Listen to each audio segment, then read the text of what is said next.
Oh my Lord, welcome back everyone. How are we doing today? It's another Wednesday night. We're starting about a half an hour earlier. I apologize for those of you who've just been waiting patiently. But thank you for joining me tonight. We have plenty of crazy news that we're going to be talking about that's happened over the last week. We had to take a break last Wednesday because I was away visiting some family in Connecticut. So it allowed me to recharge my batteries and get back to neutral. And of course, the world didn't disappoint in anything. So we have a lot of guests, or an extra guest with us tonight. But I do want to make sure that we say hello to the usual suspects. X to Hero, how we doing? I didn't realize I was going to be the first one. Sorry. Yeah. Howdy. Hey, howdy. How's it going? Yep. Hello. What's been going on for the past week? You got a week off from the show. What have you been up to? I have been butt naked walking around. No, it's too cold for that. But I've been don't tease me. Don't tease me now. Too late. But no, I've been busy doing outside of computer work and some inside of computer work, doing work with Eric over at ericdjuly.com. Helping take care of these wild puppies who like to just crawl under everything and bite everything and tear it apart and stuff. Like they broke my shoe finally. Yep. And other than that, just been living life as a non-dad so far. Well, those puppies will get you ready for father. They say the starting with dogs is the best way to go. And if you can do that successfully and you love it, kids are the next logical step. And I think kids are a little bit easier because they eventually grow and learn, because when you tell them no, they'll understand the fifth time, like not so no. And then you got to call whatever that guy's name, the dog whisperer. Right. Well, it's good to be back. I hope you had a good week, man. Absolutely did. And of course, our other host, Horror Emirata. How are you, darling? Thing is him. Oh, I had to unmute you. Oh, now I can talk. Jesus. But it's basically the same thing as him. So cool. Well, it's good to be back. I'm glad you guys humored me for a week. Definitely needed to recharge my battery, so I'm glad that we're back, and we're back with a very special guest this week. Very happy to have him, Lofty Pixels. Welcome. Hello. How are you? Hey, what's up? I'm good. Not a whole lot. For those who may not know you, would you like to give a quick rundown bio for yourself? Yeah. I'm Lofty Pixels. I have a YouTube channel. That's the same name. And I also work for The Quartering. I do his video editing. So if you're familiar with his channel, just his meme content in the beginnings, his comedy skits, I just do all that stuff. Some of my favorite bits. Yeah. Yeah. Well, that's awesome. Thank you for taking the time to talk some news and some culture with us. It's definitely a pleasure. Thanks for having me. It's fun. So, gosh, this week, I don't even know where to start. There was just a lot. It's been a busy week. Okay, we'll start with this because recently I was on vacation and I'll give a quick story about my trip. Going out there, I was nervous because I was traveling with my 3-year-old, and he is a lovely child, but he's moody occasionally. And he thinks things are funny and interesting for about 10 minutes and then gets over them. And masks were no different. So going into the flight, I thought, this is going to be it's like a 3.5-hour flight to Atlanta, another 2-hour flight to Connecticut. Like, what am I going to do? So I just did I wore my mask because I didn't feel like ending up on a TikTok somewhere. And fair enough. And then, so I didn't put his on. I just said, I'm going to see how far I can push this thing. The previous time I flew, they kept bugging me. You have to keep your mask on your daughter. Because everyone thinks my son is a girl for some reason. You got to keep your mask on your daughter. I'm like, it's impossible. Like, you know, how about I do your job and you do this job? Like, we'll see how good you are at it. But no one bothered me this time. And I thought that was peculiar. I was like, you know, no one said anything. No one said anything in the airport. No one said anything on the planes. I mean, obviously I was happy. I didn't have to be bothered with it. But then one of the final couple days of our trip, it was basically said that it is no longer mandatory. Like TSA is not going to enforce the mask mandates in the airports or on the flights, which was amazing. Great. Yeah. Wait, when was this? Oh man, it was like, God, I want to say it was 2 days ago now. Yeah, I was about to say, I think it was like Sunday or Monday, something like that. I can't remember. So I'm flying to Dallas on Friday. So am I going to be affected by that? I guess. You are not required to wear a mask. You're all in the set. airport. Oh my God, let's go. Yeah. There you go. I'm hyped. So, but of course, you know, there's people like Valerie Jarrett here who still, you know, who still think they know more, or, you know, it just comes down to like, do what you want to do. And there was plenty of people on the flight that still chose to wear a mask. I would say about 70% of the people were not, roughly 30% were. The lady who was sitting with my son and myself, she chose to wear a mask. Totally fine. She wasn't, you know, crazy or anything with us. But it's just funny how they're like, I don't, you know, wearing my mask no matter what non-scientists tell me I can do. I just, you know. So what I'm understanding here is that because Fauci didn't give the word, because Biden didn't give the word, because Kamala, well, technically Biden did give the word, but because Fauci didn't give the word, you know, it's definitely cemented that you still have to wear your mask, even though the mandate was applied by, you know, the commander in chief in this aspect. So Yeah. the guy that overrules pretty much everybody in your cabinet and is just like, okay, Yeah, so I have to tell you, huh? So basically his mandate was struck down by the courts. That, you know, they were deemed to be, That's right. I don't know if it's necessarily unconstitutional, but they, you know, they go against whatever laws are in the book. So then, if I'm reading this correctly, then it wasn't the president that said that he wasn't, that they were lifting the whole mandate. They were just like, all right, this is dumb. Let's just stop it. No, it was a Essentially. federal judge in Florida. Yeah. Yeah. Good old Fed judge. I don't know. And it seems like no matter what data comes out about masks, or, you know, how effective they may be or may not be, you know, people like Valerie just, you know, they need to continue virtue signaling, you know, like, well, look at me, I'm still going to do this. And it's like, okay, well, you know, we lived with germs for the past however many years. And, you know, that's one of my biggest problems with this whole thing is, up until COVID, like, we dealt with germs in a very, you know, I would say sane manner. Like, you were sick, you stayed home, you washed your hands, you took medicine, you got better, then you resumed your activities.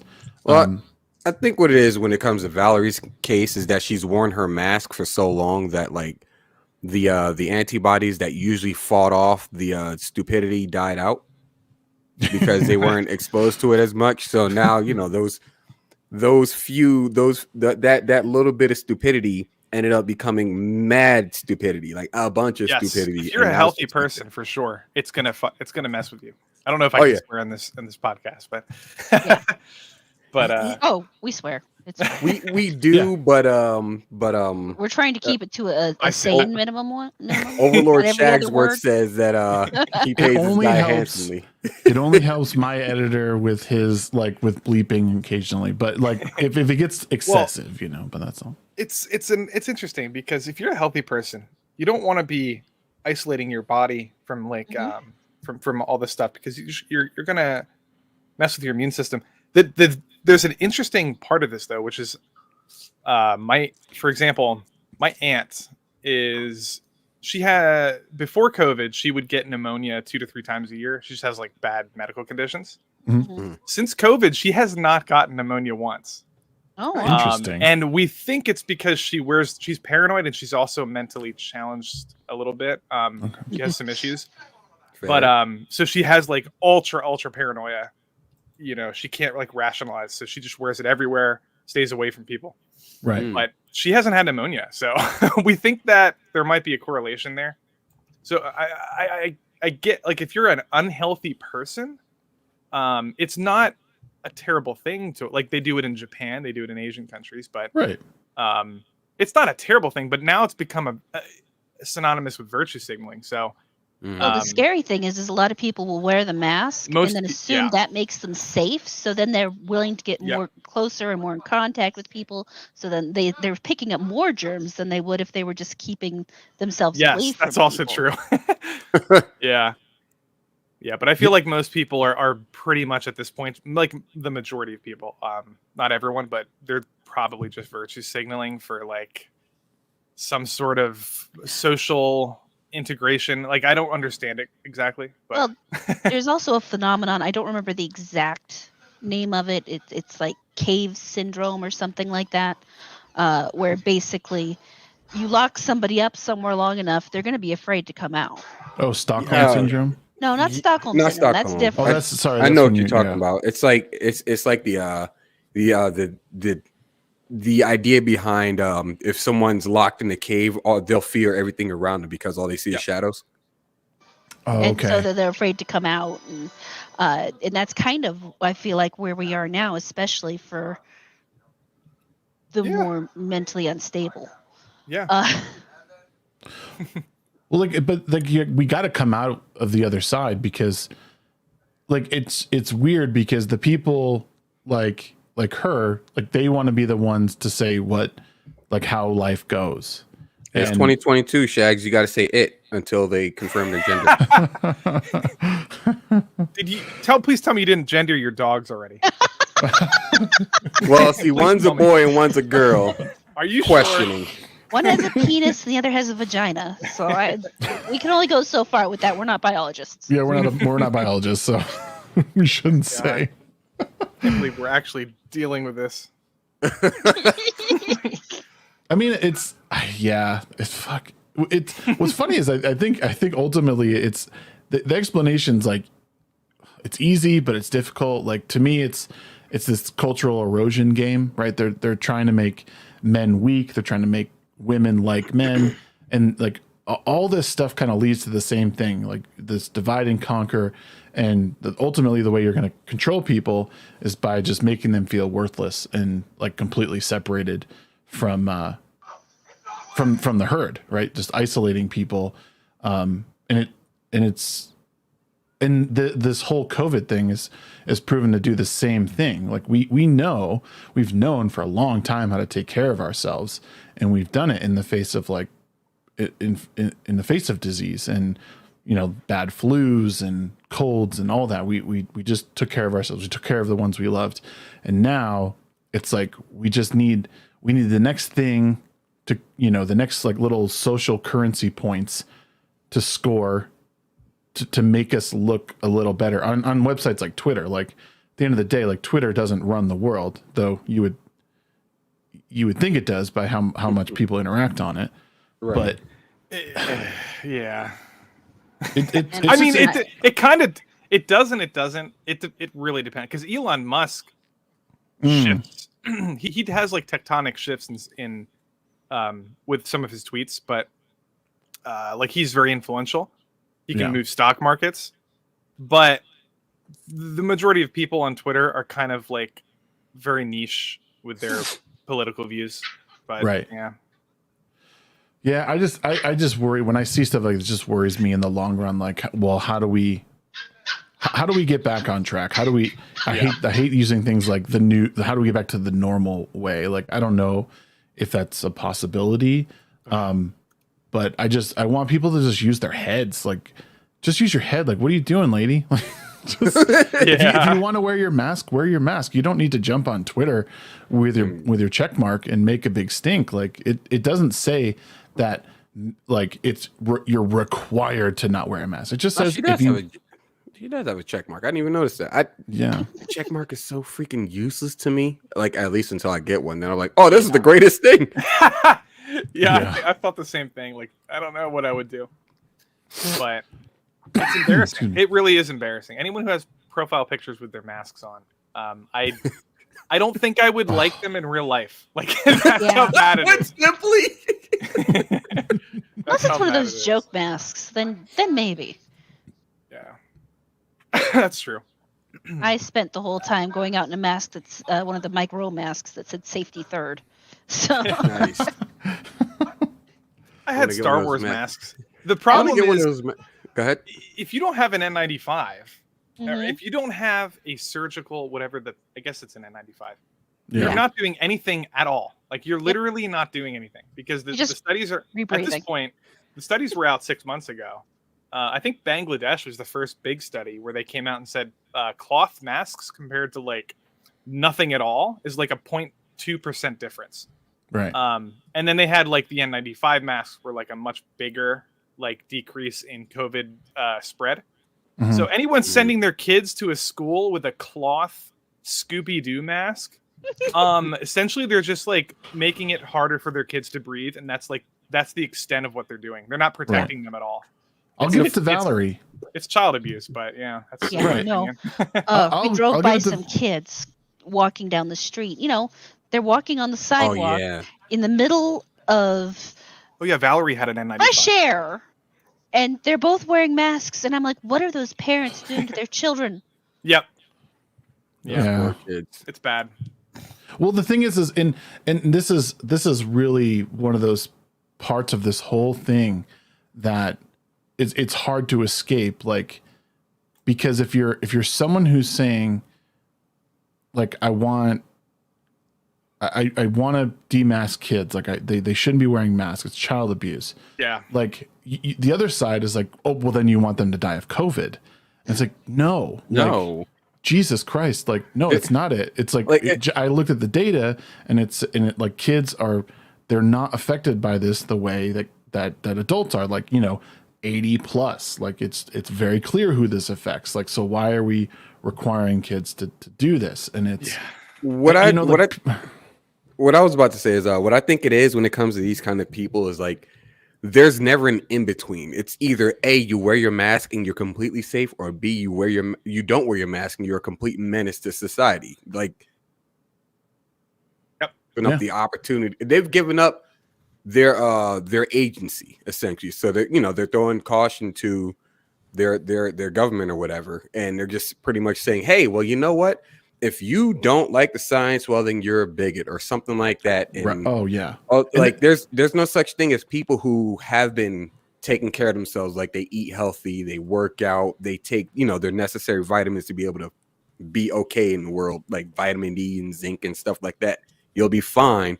I've been telling people for the longest, like, I think since this whole thing started, I used to take public transportation to work every day, not wear a mask at all. Like, I just didn't care to wear one. And the only time I got sick was right around when spring started up and pollen started flying everywhere. And I'm out on an open dock where it was just a bunch of dust and pollen, and it's hot and I'm sweating and the wind is blowing and like it's just a bunch of stuff in my face, and I have to work that whole dock by myself. I got sick. I was about as sick as a dog, but that's understandable. I went back to work like the day after because I was okay. But it wasn't COVID. I was just sick from like the environment hit me so damn quickly. Right. That's all. But people are just like, well, I mean, if you sneeze, you obviously have COVID. And that's I don't know. People just have that mentality, and they just like they've adopted that mentality and refuse to give it up and go back to like regular life. Right. And they're doing this thing, and you said something back and I wanted to touch on it real fast. Like everything that pops up like with a certain political party, they like if you speak out against that thing, they do this. Like they speak in such terms that like when you say, like, especially when it comes to like the child grooming stuff, Like you speak out against like, oh, well, all we're teaching them is like biology and gender and blah, blah, blah. But they don't think like we know that like they're essentially planting seeds in these kids that will bloom into weeds that's going to confuse them somewhere down the line. Like, no, they're not physically harming these kids. And that's the semantics they play. And they do it with every single thing. And that's again, it's a way to erode like things that we know are like dangerous or potentially dangerous, especially to kids and the culture in general. And then when you stand up and say, no, that's wrong, you're a bigot, you're a whatever, a phobe. And it's like, it's unfair because like, no, most sensible people are trying to just have a conversation about why this might not be a good idea, or why like, hey, maybe we should relook at the data, or hey, maybe we should like not count motorcycle accidents into COVID numbers. You know, like it's all sensible stuff, but at the end of the day, you want grandma to die. You want to marginalize people. It's like, wait, what? No, that's not at all what I want. I want to be sensible about all this. And I certainly don't want the government trampling all over everything, all my life, and telling me what I can and can't do and shutting down small businesses, you know, backbone of our economy. Instead, we line the pockets of Walmart and Target and all those places, right? Right. What the funny thing about the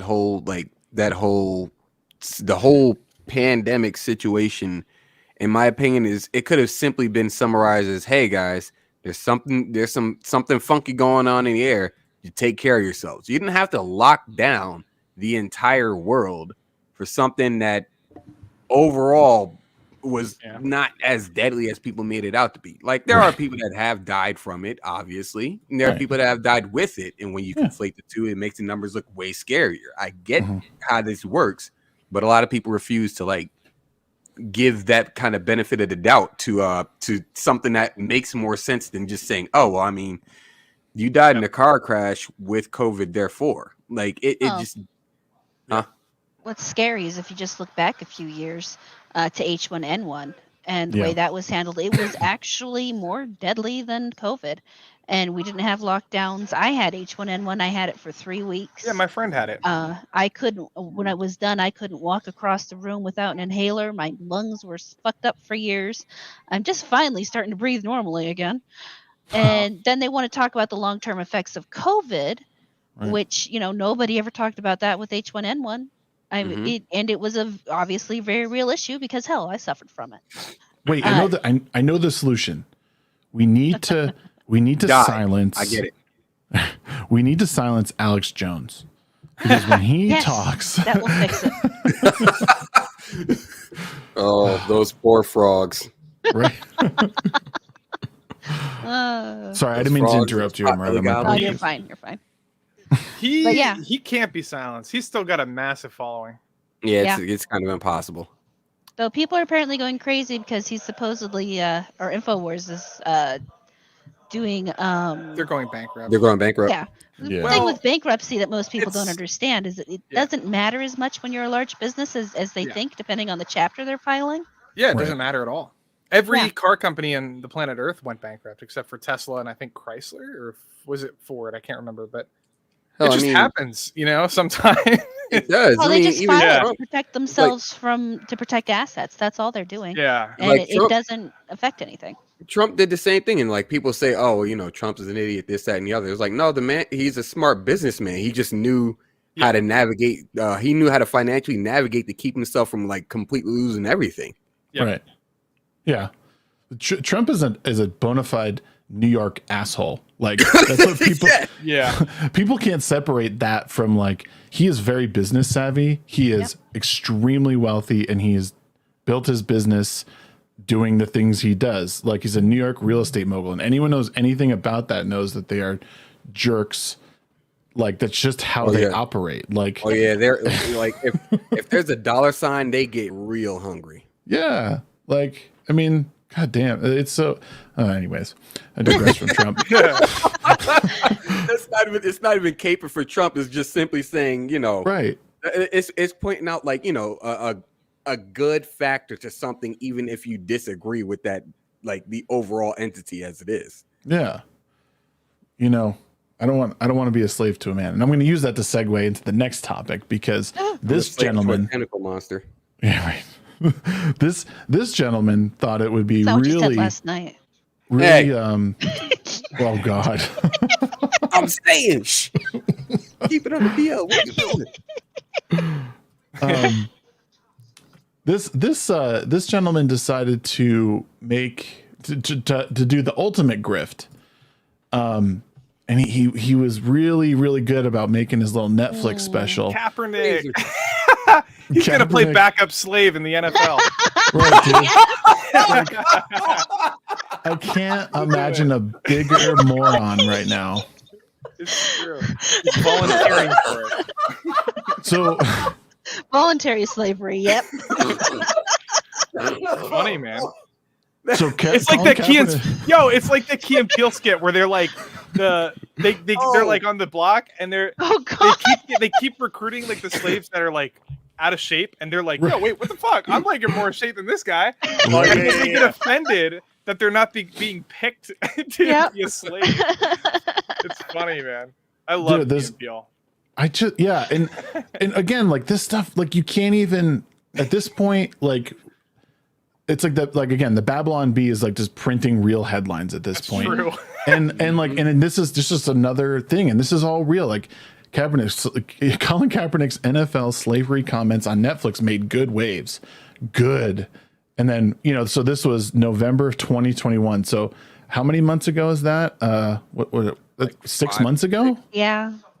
Just about 6. And flash forward, I'm willing to play backup QB. I just need an opportunity. Listen, this guy spent like a whole Netflix show talking about how the NFL is just filled with white slave drivers, and now, God, I don't like the news just writes itself. It is like the memes write themselves. It's just insane to me that anyone takes this guy seriously. He's gonna not find a team, and then he's gonna make another Netflix special about how no one gave him the opportunity because he was black. And it's like, nope.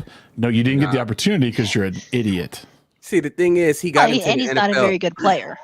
He got into the NFL because of half of what he is, and then he got out of the NFL because of that same half and also the other half. Mm-hmm. Yeah, a lot of people don't. I mean, I followed the NFL very closely for a while, and I'm pretty sure. I would have to go back and check, but I'm pretty sure he made it to the playoffs that year with the 49ers. Mostly he did. Because the 49ers had an incredible defense that year. Right, they did. They did. The 49ers are solid. He didn't do anything spectacular. I think he did a good job. I mean, any backup, honestly, to be honest, any backup QB can come in and win a game in the NFL, especially in the playoffs. Like you could do it. I think Tebow did it, right? Tebow won a playoff game. Yeah. Familiar. But it's your defense will carry you through the playoffs. Yeah. Like if you know what I mean? Absolutely. Yeah. Right, defense is an absolute must. Yeah, and I remember watching this and it's just one of those things where he did what he was supposed to do. I forget who the quarterback was at the time, but he hurt himself. Right, he got bad injury. Mm-hmm. He took over and played how he should have played. And like you said, I'm pretty sure it was the defense or at least his offensive line protecting him. They were number one in the league, I think, that year for a couple years in a row. Actually, they had a phenomenal defense.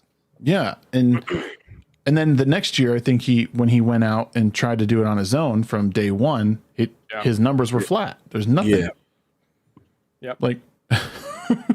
I mean, essentially what it sounds like is that he just kind of he was that final nail in the coffin that was a solid year for the 49ers, and then he tried to start the process again. It just didn't pan out the same way because he didn't have the records, he didn't have the win he didn't have the win behind him at that point. Like he was just trying to do that run and start, and it just wasn't going for him. He's just no, just benched again. Oh, it was Alex Smith. I thought it was someone else. But yeah, you're right. It was Alex Smith because that was it wasn't career ending, but I think it was like an ACL tear or something, and it took him a couple years to get back, and I think he went to the Chiefs after that. Yeah. Mm-hmm. So, I wonder what other NFL players think of Kaepernick at this point, because I imagine the sentiment that he shared in that in the Netflix special is. I guarantee you they're all laughing at. Like, can you imagine being an NFL player and then like watching a Netflix special about how you're taking part in like a slave auction? Like, I can't. Yes, I guarantee you they're all laughing at this guy. It's like Matt Ryan's just sitting back is like, damn, all I do is just like kind of like choke towards the playoffs. I mean, Matt Ryan just chokes. That's it. Career. I just choke at the playoffs. I don't, like this once the season's done, I'm not heard of anymore. I'm good. Yeah. That's crazy. Yeah, I hate Kaepernick. I hate him. I'm allowed to hear it all the time how much I hate him. And this guy walked away from a contract. It's not even like he was let go. Like he was still on to play. And then with this whole, Neil fiasco, he decided to walk away from his contract. It's like, dude, you walked away from money. No one cut you loose. That's what I was saying. Is like you don't realize how much I'm not even going to use. Like, I'm not even going to sit here and say, opportunity, effort. You don't realize how much privilege you have in this immediate situation, dude. Like, they are giving you a free ride. That is the rest of your life right there. And you said no because I'm black. That makes no sense. Wait a minute. He thought he was worth more. He does. He thinks he is worth more. He's worth like two marshmallows at best. Well, I wouldn't give up 2 marshmallows for him. Like self-awareness goes a long way. Like I think he he needs like a bit of a slice of humble pie. Like it's like you need to realize like it's okay to have that sort of like ego. It can carry you like a fair bit of the way, but if you don't have like the arm to back it up in some respect, like it's not going to go anywhere. It's like he thinks he's LeBron. That's what I was about to say. Yeah. That's exactly what I was about to say. Because it's the same. It's the same. He has the same method of presenting his ego to like the media. Like LeBron does it, in commercials and like big. He'll come out and do like a press conference to give some political thing. But LeBron is like the face of the NBA, so I kind of understand it, even though I hate LeBron. But I get why he's like being, he's showing his ego and stuff. Right. But Kaepernick is like, he's pretending. He's just a pretender. Well, pretty much.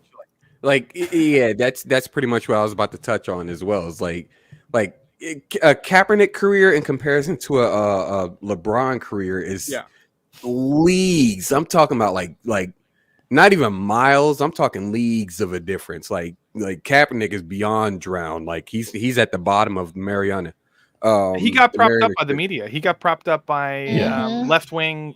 Okay, like, so that's the only reason. He's really just below the surface of the Mariana Trench. However, LeBron is still like he's soaring way past. Exactly. Now, I won't. I'm personally not a fan of. LeBron's an amazing NBA player. He is, but he still capes for Winnie the Pooh, and I'm not appreciative of that at all. Yeah, he does. He does. Like like Kaepernick he's trying his best to be black. I'm not saying he's not black, but he's trying his best to be. Well, and there's a comment in the chat about his parents being white, and like I think that's true. He was adopted. Was he adopted? Yes. So, and this is the other funny thing about these like social justice warrior activists, like people like AOC and like the Squad. They're all married to white men or dating white men. Yeah. He has white parents, and they're like disparaging white people at every turn. It's like. What? Like pick a side or like and then to me this is stupid. Like it's just like this is obviously not coming from a genuine place. Right. You suck. You're doing your very best to try and it's a last ditch effort to try and get back in the NFL, but you're playing the race card. You're playing like, hey, oh, woe is me. Like when you're one of the most privileged people on the planet.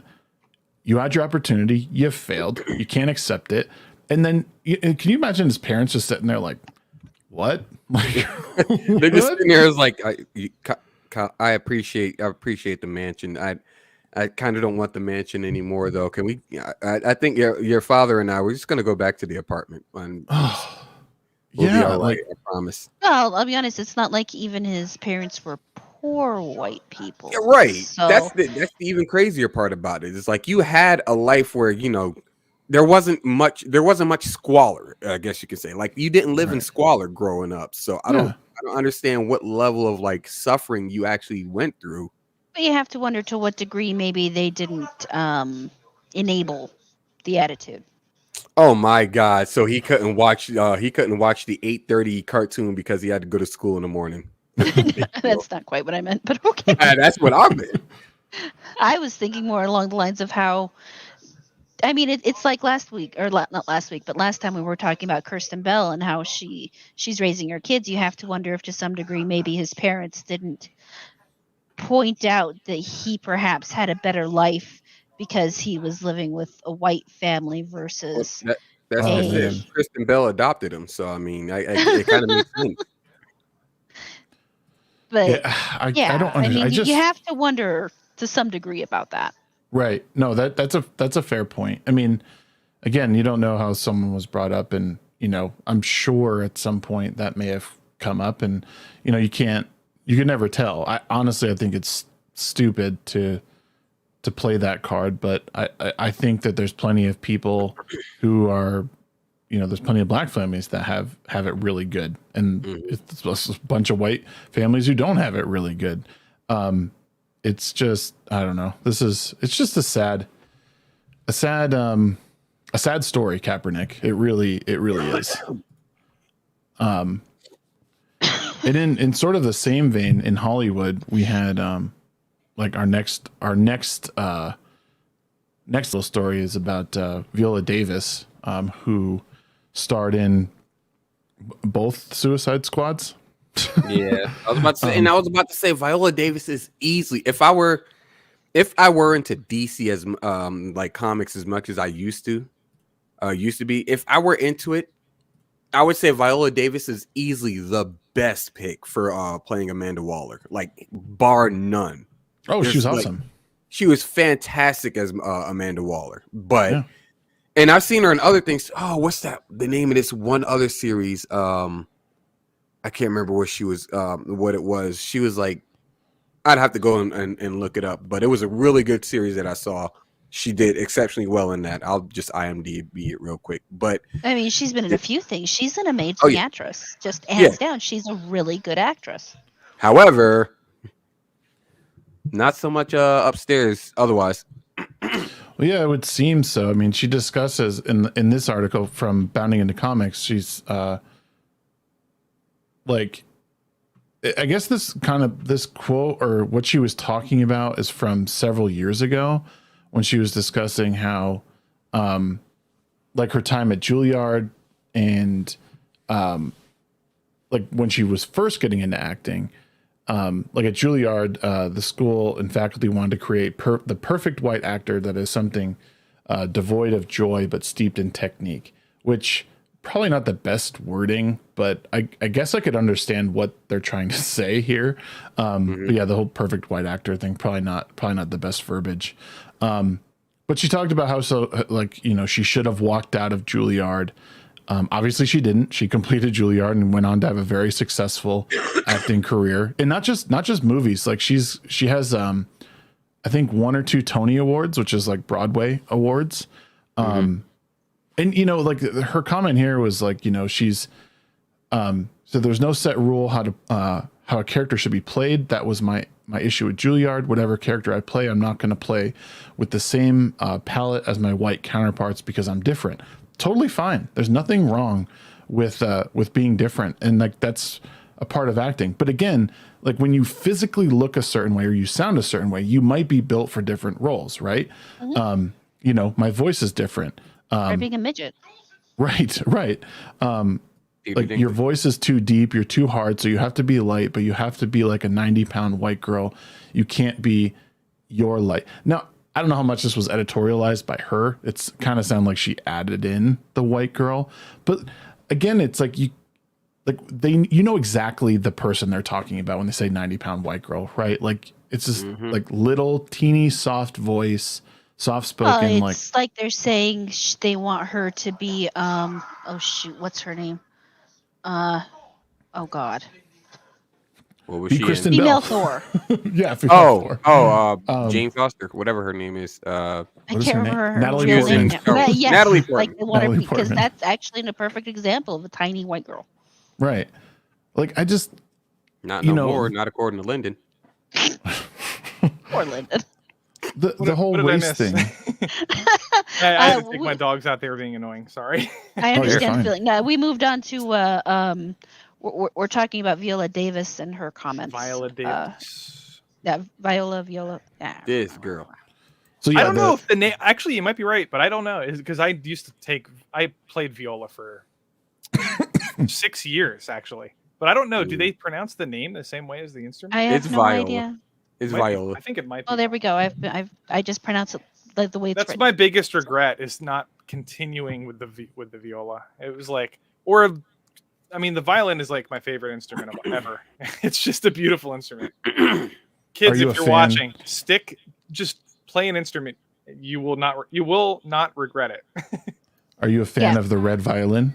Instruments I are get awesome. Film? Yeah. Yeah, that's a good movie.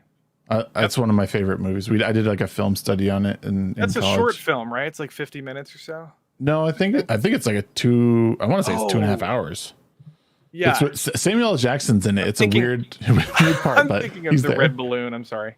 Oh yes, it's not the red balloon, the red violin. I don't think I've seen that one. Well, I would suggest watching it if you're a violin player. It is a beautiful story about this red violin that goes through time, and it's actually like I don't even want to give you any details about it because it's such a beautiful movie. It's a very very very artsy film, and it spans time very like many years.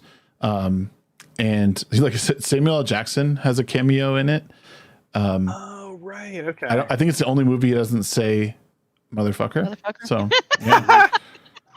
Yeah, I used to work at Blockbuster, and I've seen this DVD cover there before a million times. yeah, For some reason, I've never watched it. but yeah. Oh, So yeah, no, Viola.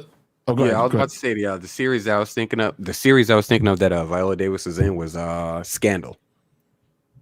Scandal. Yes. Okay. Yeah, and that was a good series.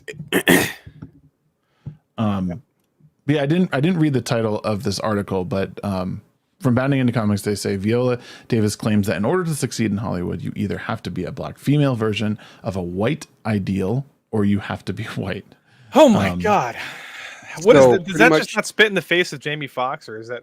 Yeah, so pretty much what that's saying is like the same thing that that people like Eric July have been saying, because he has a loud megaphone, so it's something that carries, or should carry. It's like these people only see legitimacy in white characters or white actors or white ideals. Pretty much, it's all the same, like the same umbrella. Like if it's the idea, if it came from the idea of like, a white person or whatever, like a white individual, they see that and say, we have to copy that and say that we did it first, kind of thing. Or that we do it better. It's really stupid. I agree. I'm wondering if she's criticizing that, because it's hard to say. This quote is kind of ambiguous. Is she saying that unfortunately, if you that read further Hollywood down, is doing this intentionally, and like that she wants to break the, like, what is she saying?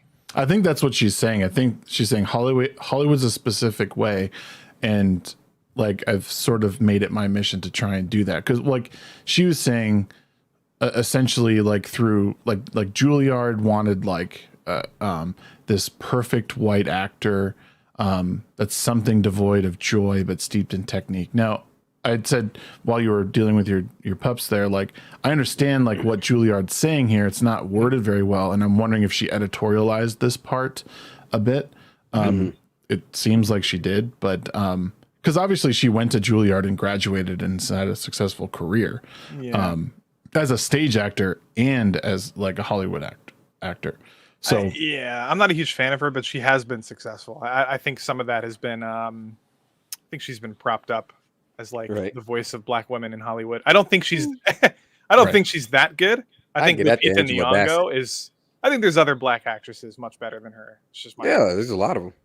Well, if I'm going to say like, and I don't even know who it would be, but like So like I think when a lot of people think of like the black actor in Hollywood, they think, I mean, at least I think, is Denzel Washington. I think his range and like that's who I think of. And I don't know who I would compare. Freeman. Yeah, no, that's fair too. I'd say like, Will I don't know Smith who's the female version of that. Oh God. What? No, I'd only say Will Smith because of his range. Like he can go from playing a very good comedic role to a very good serious role to a very good romantic role and to slapping a bitch.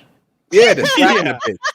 To slapping a Chris Rock role, to a like he just like Will Smith knows, like he knows how to embody the characters that he's given on script, and it's like that's. I'm not gonna sit there and deny that the man has exceptional talent. What he did a few weeks ago is stupid, but he has exceptional talent. Yeah, it's true. Him, Denzel, Samuel Jackson, Morgan Freeman. Yeah. They all actually have really good range. I mean, they've all been in humorous movies. They've all been in serious movies, and they all do an amazing job. Unfortunately, I have a harder time thinking of black actresses. What's that one? The one lady that played Mrs. Claus in Fat Man.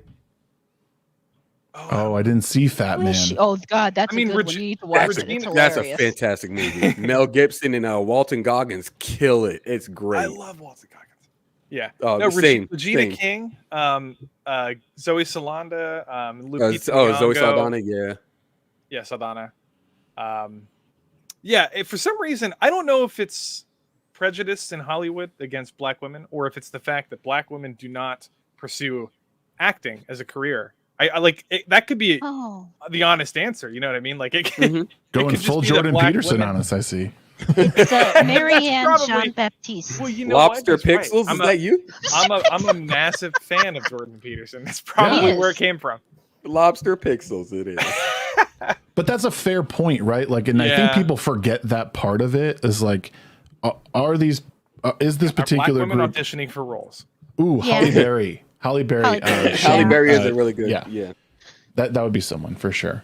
She can't play Storm worth a damn, but yeah, her too. If I was a Hollywood director, I would be casting Lupita Nyong'o in almost everything. She is fantastic. Yeah, she's amazing. She was in Us. She played Nikita. Yeah. I love Us. I stand Jordan Peterson. I mean Jordan Peele. I stand both of the Jordan Peele. He stands both. But I thought Us was incredible. I thought Get Out was incredible. Like he's just. I love think Angela Bassett. Angela Bassett is fantastic.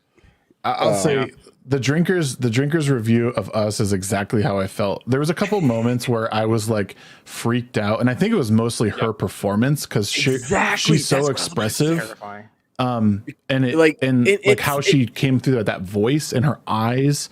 I think, like I said, those parts were great, but I think overall the writing of that movie was pretty junk, but garbage. Like I will say, like when it comes to that, like. It's the way that Jordan Peele sets up his shots that really encapsulate you. Like, like for example, in Get Out, when the field worker or the gardener, I guess you can say, the gardener's just like trucking it towards the main character, and like how he breaks off. I was like, what's about to happen? And like nothing happened, and like he walks off, and you just see the maid just staring through the window, like as he walks off. It's like how he sets it up is just great. And the same thing happened with Us. He's a student. Amazing. Yeah. Oh yeah, I used it in a meme. I'm trying to find it. In the same way that he did Us as well. Like how like the doppelgangers are basically breaking into the house and they all just pretty much round the family up and have them like just like stuck like chained to the table. Yep. And she goes on that she goes down to like the fairy tale storyline, and like it's the way she delivers Lupita Nyong'o delivers like the lines and how she makes herself fear herself, if that makes sense. It's just like it's so good the way she plays the character. Amazing. Winston did fantastic. The other two kids did fantastic, but the writing is garbage. But the acting was good. There was good concepts in there. That's the thing is like, and that was like my same criticism, without getting too off track. It's like, there's always great points. Like the Matrix, what was the new one called? Revelations. Resurrections. Like there was like good ideas in there, but it was so poorly delivered. Like it was like I understood what they were doing, but like it just came off so bad. Like it was like they were insulting their audience. Like, we're not smart enough to get, like, we have to be told the joke, or we have to be told everything needs to be explained to us. And that's like the exact opposite of what the original films were, right? Or at least the original Matrix. And that's where like I kind of found myself with Us, was like, I see what they're trying to do, and it's terrifying in some parts, but then it's like, okay, well, we got to just lay this out and just tell you everything. It's like, no, just show me what's going on, just show me, and I'll draw. I disagree, but I'm super in the minority. I know a lot of people didn't like it. I've seen it a couple times. There's a lot. I don't know if you've seen it more than once, but there are so many hidden symbolism and like foreshadowing. It's insane. Like it goes pretty deep. Like, there's a part where she's looking at a spider on like a table, and like the amount of like references that 1 5-second shot has throughout the entire movie is like mind-blowing. Like, I forgot what it was that she saw when she went into the basement, like when they went into the basement after getting to that beach house. Yeah. Oh yeah, that scene. I made this. You guys might laugh at this. It's pretty funny. It should. Oh, okay. Yeah, play it. Let me play. Okay. It's pretty funny.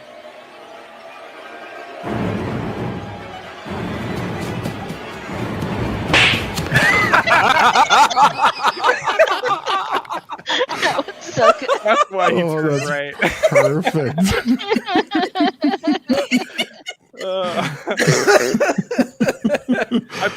Perfectly timed. You could put Will Smith slap in any situation, and it makes it funnier instantly. But what I was about to say, more to the point, is when she goes downstairs into the basement and she's just like, I don't want. If she has like that the thought of like, I don't want to be in this room. It reminds me of something I like. Right. I shouldn't like. Then like when you actually catch up to the end of the movie and you realize, spoilers for a movie that if you haven't seen it, you're not really interested. You get to the end and you realize that like the whole situation happened was the doppelganger actually has lived above the surface the whole time. Yep. And like the doppelganger's experiencing things that never happened to her. So it's more or less of, or it's less of she doesn't want to be there, and more of she doesn't know why she's there. Right. Kind of thing.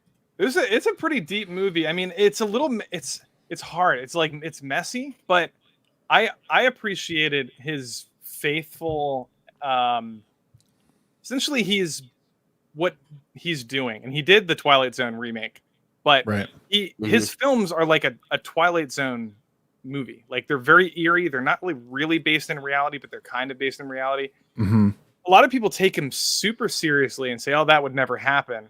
But I think that they're looking at the movie wrong. I think you're supposed to view it in a sense that this is an episode of the Twilight Zone. Like, this is kind of a symbolic horror film in that sense. There's a lot more metaphorical kind of connotations going on. But I agree. Like, and I think you hit the nail on the head. I think at least with I will respect Jordan Peele's ability to create suspense and like unease.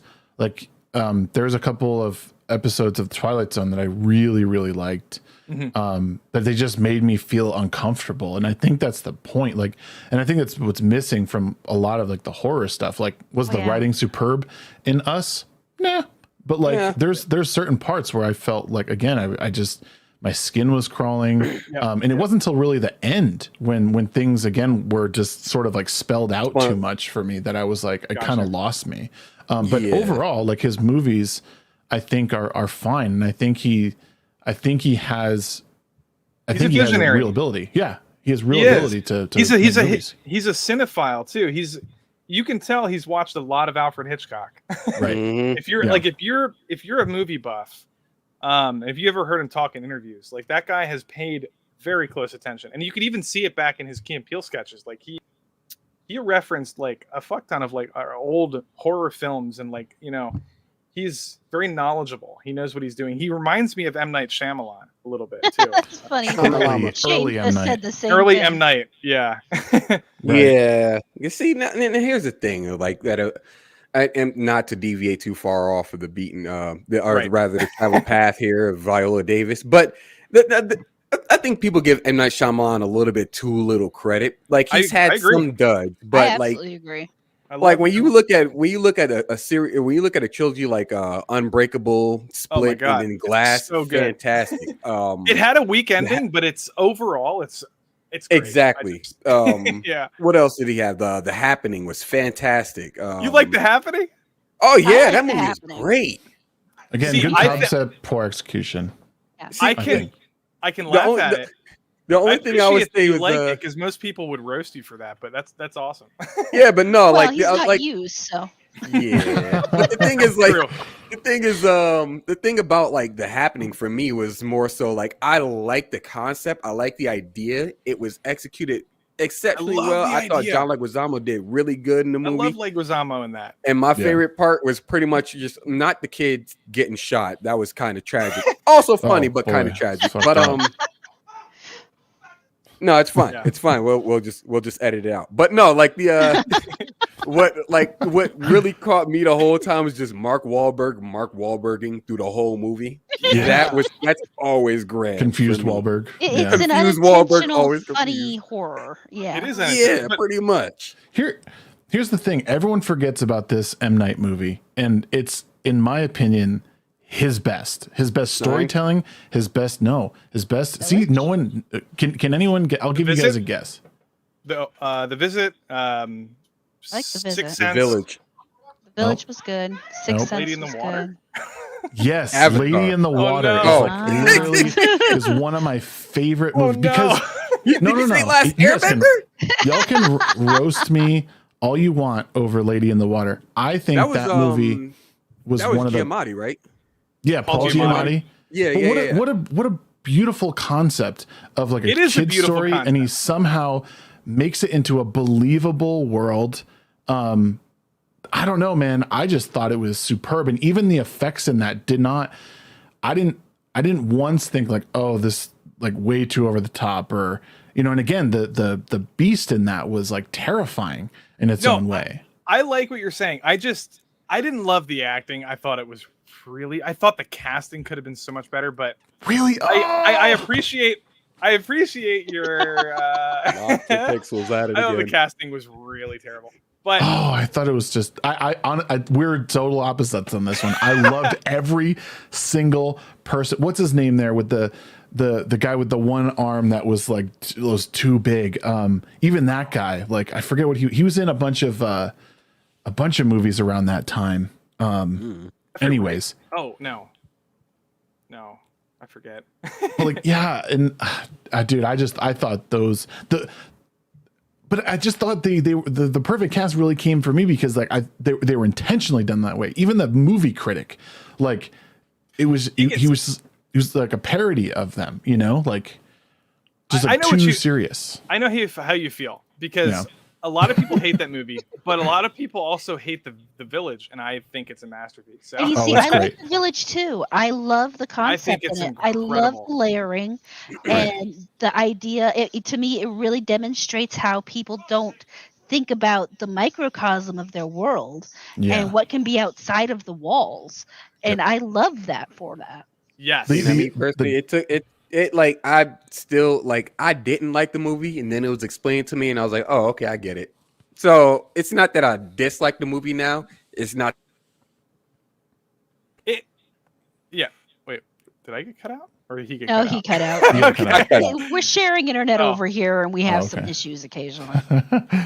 The downside to The Village is that you can watch it once, and that's like. See, I've watched it over and over again. I still love it.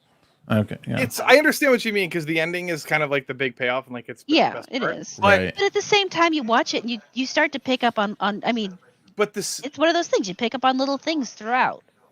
I think again, people. What the problem that movie gets is that people focus on how the ending subverts like their expectations and like they wanted the monsters to be real. They wanted the place to be real. They didn't want it to be. So like, they get annoyed by that, and it's just like, well, that's part of the mystery. Like, exactly. I mean, also, for me, that Roger actually, Deakins. Yeah, I love the fact that it was a movie in which the humans were the monsters, literally. Yeah. And I literally loved that part of it. They ran away to the middle of nowhere to try to get away from violence and became their own violence. Yeah. Also, Roger Deakins did the cinematography, and he's one of the greatest ever. I mean, he did No Country for Old Men, Fargo, great movies, Blade Runner 2049. Yeah. He's an amazing cinematographer. People hate on that movie, but like they're I don't know. I don't know. I got you. M. Night is a great way to divide underrated. people. Absolutely. M. Night Shyamalan. Yeah. And speaking of violence, the next topic we have. I could talk about movies for literally 55 hours. Oh, for sure. Probably could. Yeah. Because he has 55 hours worth of movies to talk about. That's true. So the next violent topic we're going to talk about, it's not violent, but this company has been known for its shenanigans in recent history. Shenanigans? Activision Blizzard appoints new diversity officer. In addition to diversifying the company's workforce, Kristen Hines will also ensure the company's games include diverse perspectives too, because we've never had a diverse perspective in games ever. Yeah, we've only had one perspective in video games. The male gaze. It's all just a bunch of white supremacy that you could play for hours on end. This is like, the chief diversity officer. They're reacting to the backlash. This is their reaction. They think that this will mitigate all the problems, I guess. I don't think it will. No. I think they could have restructured their team and then moved on and then made good games. And then 5 years from now, things would have dissolved and worked itself out. They don't need to do this diversity thing. It's literally irrelevant. Yeah. And all it does is enable a single person to police how they want. And again, it's under these false pretenses that there's actually this boogeyman of systemic racism in your company. It's like, no, you had a bunch of degenerate scum that hopefully is gone now. And this one person is now going to police how they see fit, and it will likely be to the detriment of really good people, or those really good people are just going to leave because they don't want to deal with the endless diversity trainings that are likely coming down the pipe multiple times a year. I mean, I don't even work anywhere near a video game developer. I work for the government, and it's every 3 months we have to do. It sucks and it's stupid and it's patronizing, and that's wait what you have to do this, you have to do diversity training. Yeah, so every three months they have someone come on and tell us how we should be sorry for be sorry for being white. Yeah, they talk about it. What's it called? Implicit bias or unconscious bias. Wait a minute. They shut down the chats because people were freaking out. They were like, this is bullshit. Yeah, there would just be there'd be a panel of 3 or 4 people of color that would get on, and they talk about how we need to, be conscious of this stuff, and we need to understand how it affects the people around us. We even recently had something for all the Middle Eastern refugees that would be coming over when they evacuated everyone. We had to go through a sensitivity training for Afghan culture, and how we have to be sensitive to that because we might be housing these people. It's bizarre. They're so distrusting of people. They're so distrusting of their employees that they feel they need to do this stuff. We don't believe that you guys are good people. So I'm holding my tongue because if I was on another stream, I would be way more controversial with what I'm saying. But that sucks. So are you telling me that they have employees that are getting paid hundreds of thousands of dollars to come in and do this and then just leave? I imagine. I don't recognize any of these people. Most of them are from the corporate office. or something like that. And they may be outside hires. I think at least one of them was, they're like, oh, they talk to people from around the world. It hasn't been Ibram X. Kendi yet, but I feel like he's but he paved the way. So he paved him and I can't remember her name. The angry white lady. No, the other black. Yeah, the other white woman with the curly black hair. I can't remember her name. Oh, who was pretending to be black. I'm also a little bit. I've been drinking. No, White Fragility. She wrote White Fragility. Yeah. Oh, okay.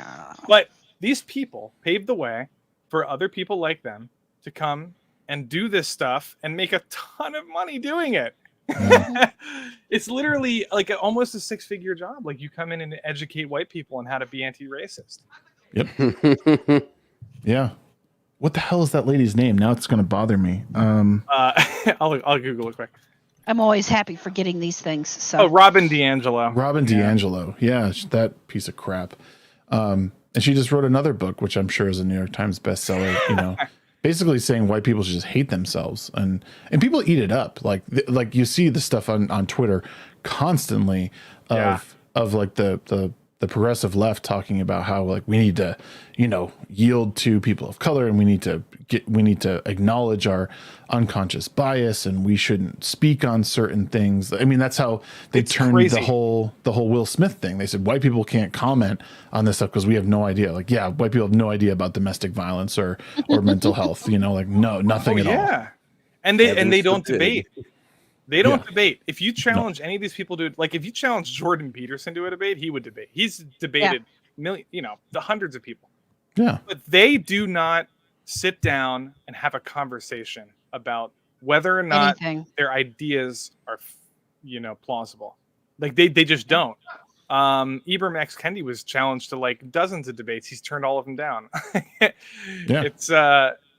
It's embarrassing. They're in an echo chamber, and then they get rewarded for it. Like it's disgusting.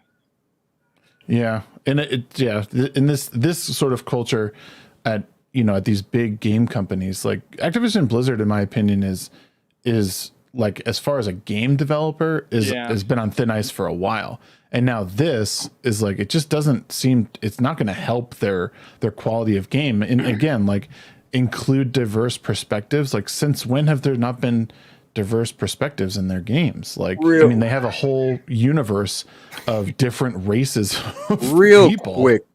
Real quick, I just want to go ahead and say that regardless to what anybody out there may think, McCree is still McCree. I refuse to call him by his porn name.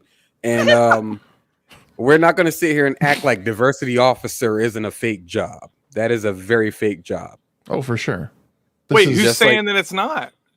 Oh yeah, no. I mean, for anybody that watches this clip, is like, oh well, they need diversity, sensitivity, and stuff like. It is a fake job. It is completely general statement fake. of fact. Yeah, it's the same thing I was talking about as far as like Critical Role with their newest campaign, like campaign 3, and them working with like sensitivity. Officers or whatever they want to call them. It was like, you just hired people to tell you that you can't play fake characters like that it boggles my mind how people can't just suspend disbelief for fictional characters for a brief moment and just enjoy the game. That would be too much fun. They police fun. They get piss tested every Monday to make sure they didn't have fun that weekend. Party streamer, take it down. Is that some confetti I see in your pocket? Right.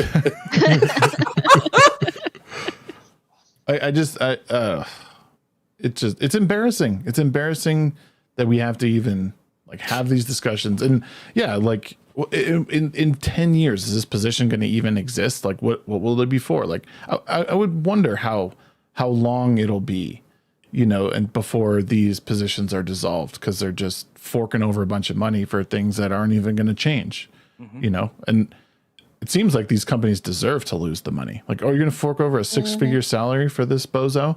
Like, good. Yeah. Well, that's the thing that frustrates me in current culture. People seem to act like these entertainment companies we have to go on forever, or we're just not going to have anything to entertain us. the economy is just like any other ecosystem. Things come up, they go through a glory period, their prime of their lives, and then they die. Great point.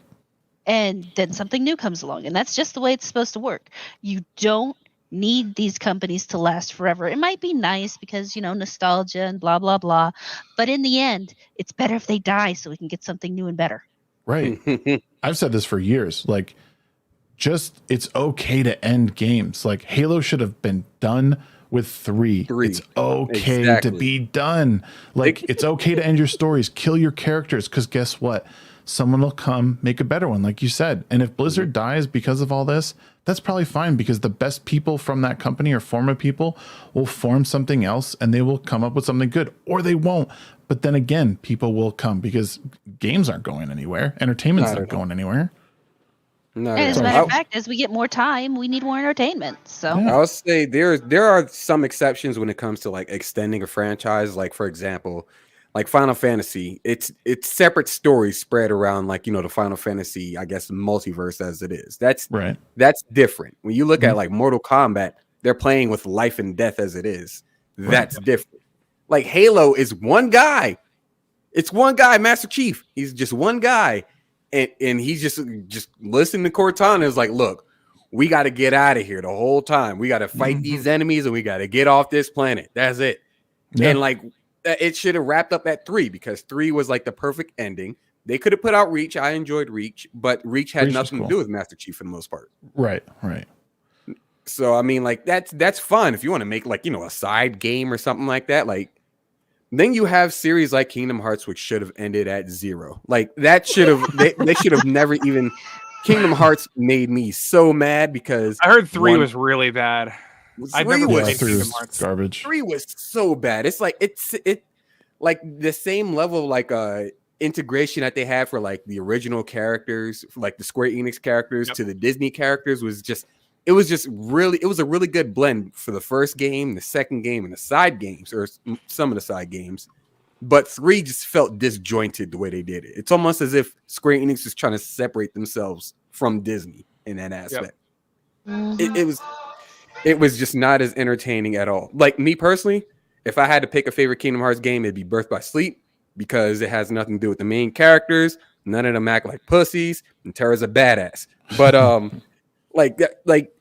otherwise, the games themselves, like, or the story as it is, like, it just makes 0 sense. They made it too convoluted, and they're adding more into, like, they're trying to J.K. Rowling the franchise, and it just makes no sense to me why you would do something like that, where you can just have a cohesive 1 to 3 storyline and just be done. Put out something else that may be in the same universe.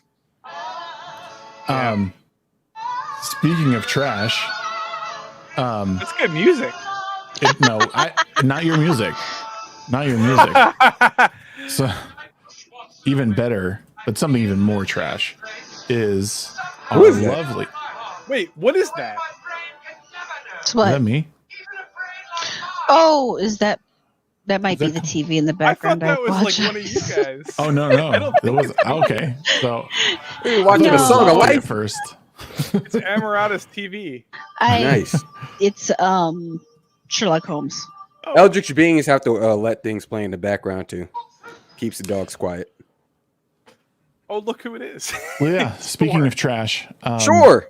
We okay. So to be fair, I was a fan of the Thor movies. I didn't love the Dark World. I appreciated what they were trying to do with it, but I didn't love it. I thought it was janky and disjointed at many different points. I thought Ragnarok was cool. I liked the call outs to World War Hulk. That was fun. It was definitely a different feel. What they did to the Thor character in that one was a questionable choice. But it was still fun. I thought it was a good movie. But now this one, the trailer, have you guys all had a chance to watch the teaser? It looks like Guardians 4. Right. That's what I was confused. I'm like, wait, is this Guardians or is what is, I can't even tell. That's how I felt too. I'm like, it does not seem like a Thor movie. Right. And I don't know. This movie has been a really weird, it's been a really weird lead up to this movie. Cause I I thought this movie was coming out a little earlier. Maybe I got my release dates mixed up because I was like, when is the trailer coming? Because I thought we were like maybe a month out from its release. Maybe that was the original release date. And then the only shot we got of Natalie Portman, which is this one, was right at the end. And again, the trailer seemed so poorly edited that I couldn't really tell what was going on. No, I actually kind of like that because I don't like when I know everything in the movie, but you know, from the trailer, it tells you, sometimes they tell you everything in the trailer. And you're just like, why even watch the movie? Yeah. Right. But when they do that, it usually means it's a bad movie. Yeah. So. But yeah, I couldn't just figure out what the hell this movie, like, what is happening? Like, what is going on in this movie? The only thing I got from the trailer was this looks bad. I think with the Thor, what it is just pretty much leading off of, okay, well, Thor is now giving up, I guess, the seat of being king of Asgard since Odin died, and it makes no sense to me because he only recently became king of Asgard, and now he's just like, I kind of want to shirk my responsibilities, so I'm gonna give the reins over to not Valkyrie, and now not Valkyrie gets the man spread in this random chair against the wall with a lollipop. Congratulations, with a suit and tie on. Right, well, looking like she just stepped off the set of Men in Black. Right. Like only one of them actually showed. Nothing. Only one of them showed up to the correct studio. Nothing says. Oh, sorry. I was gonna say nothing says breaking down the patriarchy like dressing up like the patriarchy. Yeah. Exactly. That's what I'm saying. Like, I blame Janet Jackson. Nonetheless, my whole situation is like, if I'm understanding the trailer correctly, he's going out to go discover who he truly is, which makes no sense to me because he is the god of thunder. He is the king of Asgard. Who he is by now. That is your responsibility, is to be the leader of your people. That's it. Like, once you hit that that threshold, your story is pretty much done.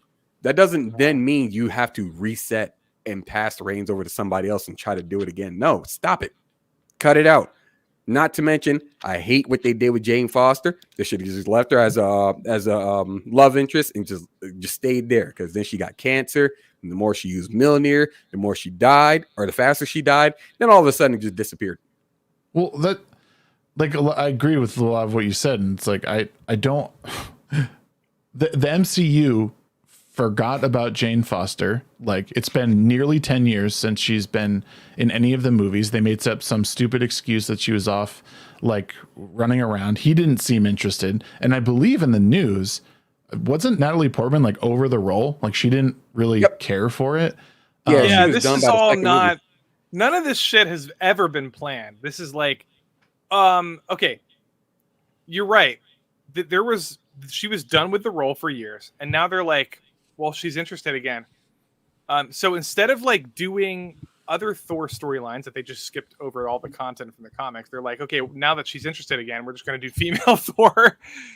Like, that's basically what they did. Right. I think it has something to do with like the recent rise in like the MCU, as it's being coined. Is like, what's her name? Elizabeth Olsen steps up as like the most powerful Avenger in the MCU, and then you have what's her name? Brie Larson, who wants to put down 40-year-old white men like that matters to anybody.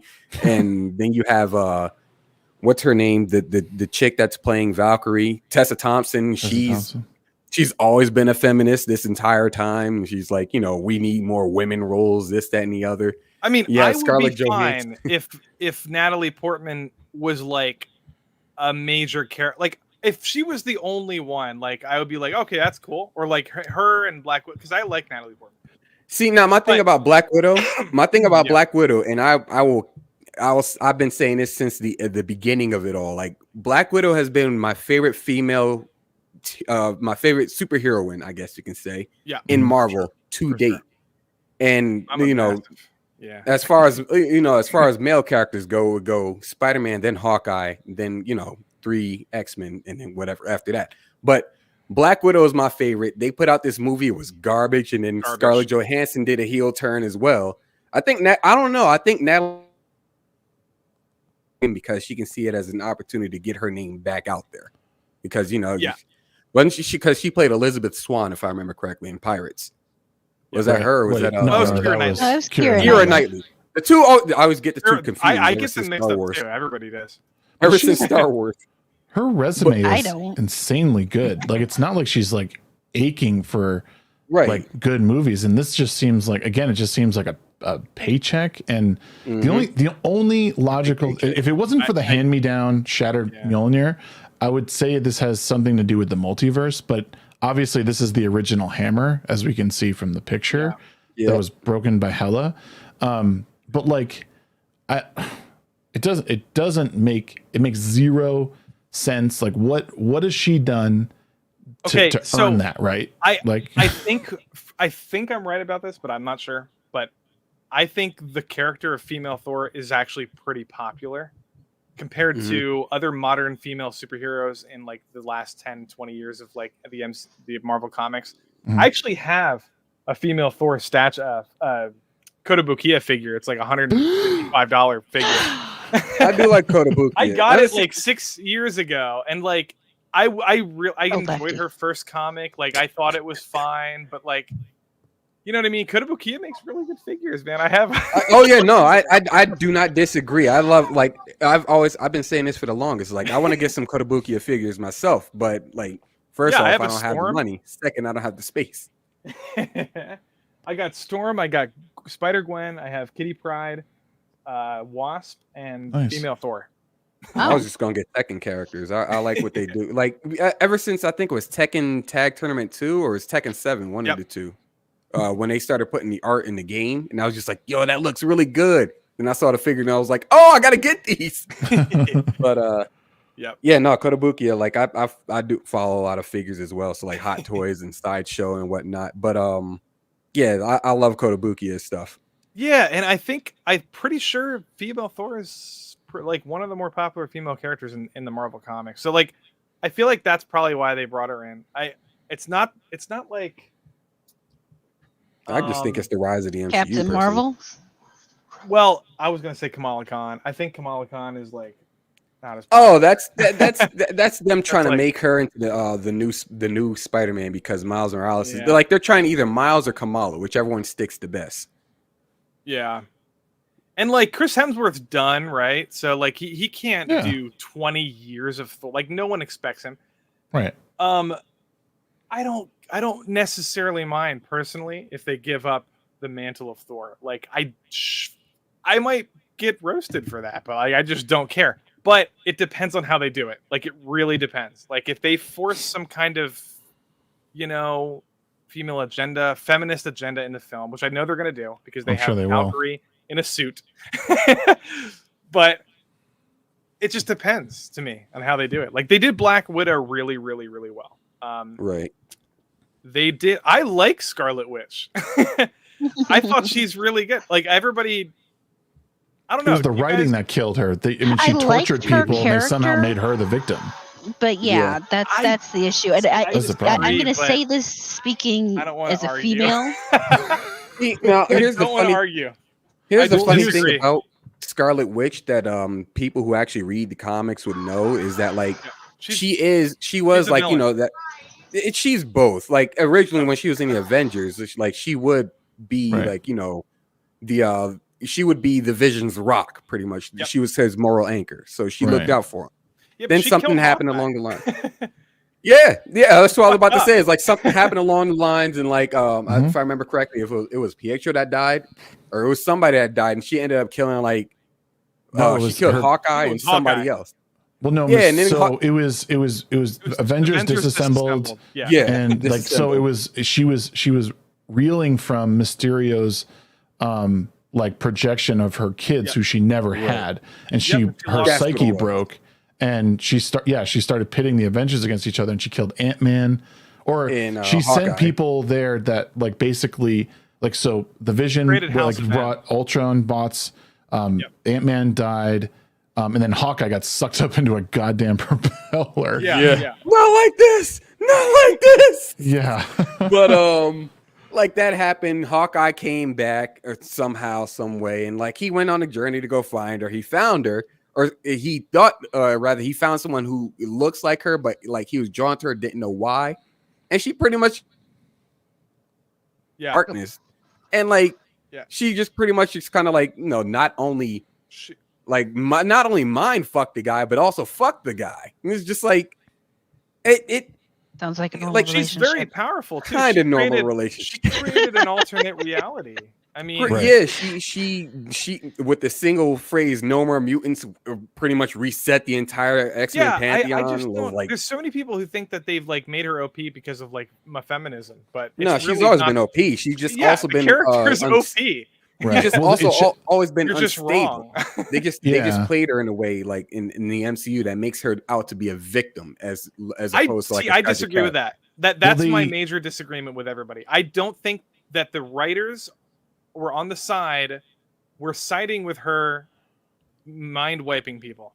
First of all, she exiled herself. She ran away from the cops. She chose to not take responsibility. That is not the showrunners making it clear that they agree with that. That is just the character essentially becoming a villain. Like I don't know why people think that the showrunners, like, because they have a female character who's a villain, like the showrunners must agree with like that she did nothing wrong. Like I think they're being nuanced with that. Like I think everybody's like wrong. Like I don't know why everybody hates this character so much. I don't hate it. I don't hate Witch is a really hard character to write without the X-Men. The thing it's the outer dialogue of other characters that like, because I liked like when she's like, they'll never know how you suffered. Like I think that is a realistic thing that somebody would say if they're a close friend of somebody who's done something horribly wrong. I think that's realistic. There's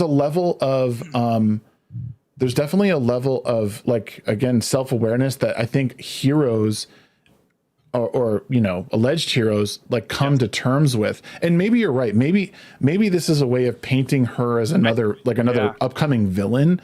But like there was a bit of dialogue in the trailer for Doctor Strange too, where she's like, you're the hero, but I'm the villain. And it's like, like eye roll, like it's in it, but they paint it as if, and again, maybe it's me being too critical. I think it is. It could be. Because I did like WandaVision, but the last couple episodes I was a little just like, that's exactly where I was saying that the writers are agreeing with her, and I don't think that's the case. I hope you're right. I do. I don't think, like, I'm not saying that I never said that I hated her or anything like that. I'm just saying that like I don't like the idea that they're taking Scarlet Witch and they're just making her the villain by saying. I know what you're saying, and I kind of agree with that. It's I don't know why. Yeah. It's like it's obvious. It's blatantly obvious that like she's like the strongest Avenger there, but like the way that they're making it out to be, making the MCU out to be, is that like she can't be as strong as she is unless she has some kind of emotional, like, not detachment, but some kind of emotional like struggle, or like I guess cloudiness. She's a crazy woman. You know what? Yeah, pretty much. I'm cool with everybody like kind of having this conversation, because that character at least has a complex personality. Right. Yeah. Right. A lot of the other female characters in the MCU have like one note, like one dimensional. Yeah. There's like nothing. At least Scarlet Witch has, and Black Widow to an extent, have like interesting kind of complexity to them. I really liked Black Captain Widow. Marvel is an absolute waste of oxygen. Of a character. Like there's no point in. She might as well not even be in the show. Like they should have had like some Silver Surfer or something. Like she wasn't really. She was like 5 minutes of screen time. Go ahead, she wasn't even in anything. Like what the fuck? You're saying you like you enjoy Black Widow? I like Black Widow a lot. I do. Wait, is that?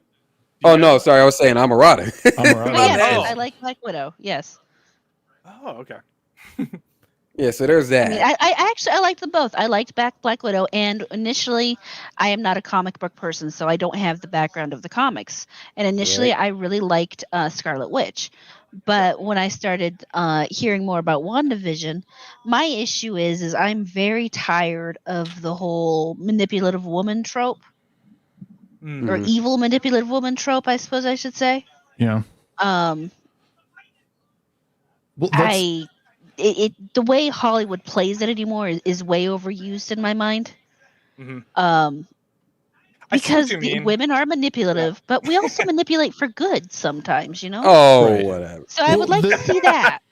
Oh my God. The problem, like I was saying earlier, is like the Scarlet Witch is a really hard character to write without like the use of the X-Men. I think they've done a good job at doing, because I mean, they totally took, Disassembled and House of M and kind of like shoehorn that all into WandaVision in their own way. And I think they did what they could with what they had to work with.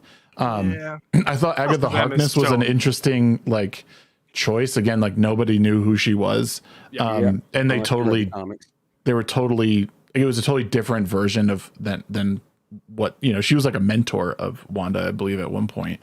It's been a minute since I've read those, but like they did a good job, and I agree. She is one of the more damaged heroes, and like and arguably anti-hero at this point, because some of her methods have been questionable, but they're based around like her family or her need for family and connection.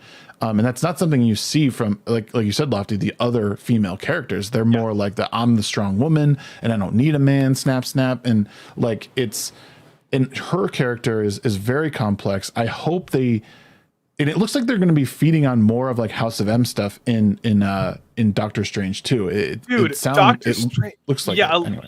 a little bit, but Doctor Strange 2 blows my mind, because did you see any Illuminati shit in that trailer? Yeah, totally. Yep. Holy fuck, dude. Yeah. Are we gonna see the full Illuminati? Like, are we gonna see Professor X and Namor and shit? Like, well, I mean, you definitely heard Professor X, so I am so hyped for that. Like, I can't even, like, I'm like unapologetically hyped for that movie. I know a lot of people are expecting it to be like. It's already confirmed that Tom Cruise, I believe, is Iron Man, some form of Iron Man. So he could be the Illuminati Iron Man. Superior Iron Man, or what is it? Superior Iron Man? Is that what his name is? You mean the evil, the dickhead, Tony? Yeah. Oh no, that was Doom. Sorry, Superior Iron Man is Doom, if I remember correctly. I never read that. Yeah, I can't remember, but like, I mean, he's being escorted by the Ultron bots. You hear Patrick Stewart's voice, and you see the shadow kind of pull up. So to people Strange. don't know about, whoever's listening to this. If you're not aware, the Illuminati is the gathering. Smartest minds.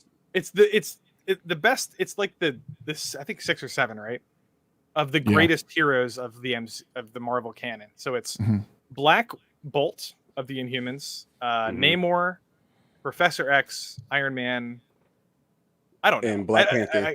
Black Panther. And Reed Richards. Oh, yeah. But I don't know if they're going to do that. Like, they could just put anybody in there at this point. You know what I mean? Right. You.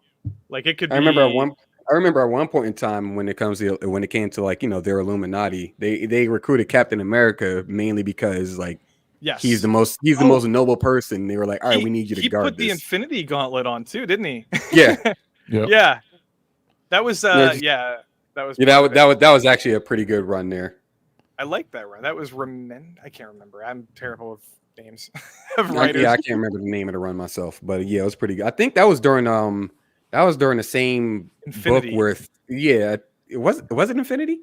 I think it was Infinity with the Illuminati. There was a bunch of crossovers. Yeah, I can't remember. It happened so much. I do remember, if I remember correctly, Thane was part of that story as well. Mm-hmm. Oh, yeah. Thanos' son. Yep. Now he's pretty interesting, but we're going off the beaten path here. Right. No, these are good little segments, because I think it kind of all of these things kind of relate to what we were talking about with like who, like with who these characters are, and like, and the tweet itself is like, you know, the guy is saying like, this is Thor, this is Captain America. We all know that that's not the case. Like we get what I think I understand what he's trying to say, but like, I also know he's just being a dick. Like, no, that's Jane Foster. Thor is not a mantle. Like Thor is a person and you can retcon. It's a right. retcon. Yeah, what pisses me off is there are actually other female Norse gods they could have gone with. Yep. Yeah. See, yeah, I only read like issues 1 and 2 of like the first female Thor books, and like they were okay. I thought they were fine and like interesting, but I never really understood why they did that. Like really, like I didn't finish her story, and yeah. It legitimately boils down to laziness because she had cancer and Mjolnir was killing her faster, and then she didn't have cancer, and then she became Queen of Asgard, I guess, or All Mother. I mean, then she became Valkyrie, and then she got some new ability from some weird item. They've done more with Jane Foster in like the past like decade than they've done with Thor in like the past 3. They probably in some level like knew that this was coming, or you know, the opportunity to do this, and they can I ask sorry. Go ahead. Can I ask you about, you said something earlier about Ragnarok. You mentioned World War Hulk. Yeah. Have you read Planet Hulk and World War Hulk? Yeah, I love those. Okay, probably my top 3 favorite comics ever, like both back to back, those two.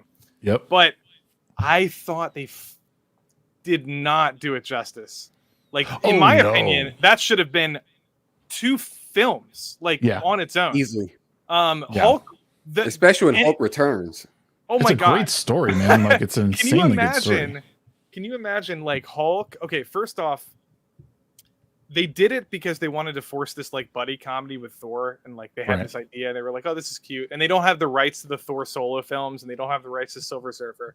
Mm-hmm. But they should have just waited, because those movies would have been so cinematic and like breathtakingly epic with like the action scenes, like Silver Surfer versus Hulk. Like, and then World War Hulk, like you have Black Bolt versus Hulk on the moon. You have Sentry, like right. See, now like, here's the that thing. should have been a movie. Like it's my least favorite Marvel movie because of like how they ruined it. But like, and that's exactly what, you know, that's exactly what a lot of people who are like, you know, heavy comic book fans say is like, if you pretty much adapted what we had in the books, it'd be great. Like, especially like, you know, boiling down to like, you know, you had the Hulk versus series, which would have been fantastic. Hulk fighting Thor, Hulk fighting Wolverine. Like, if they would have just waited and you know, just let these deals finish out, we could have had a moment where Thanos gets ready to snap and a silver streak flies across the screen, and then you just see Silver Surfer, like, you know, flip around holding the gauntlet. It's missing like 2 or 3 stones. And you have Adam Warlock just crashing, like all this other crazy stuff. No, they gave us Captain Marvel to destroy his ship. And oh my God. Now to be fair, at least she got punched in the face though. Yes, she did. Yeah, Thanos kind of effed her up, I guess. To be fair, they did their best. Yeah.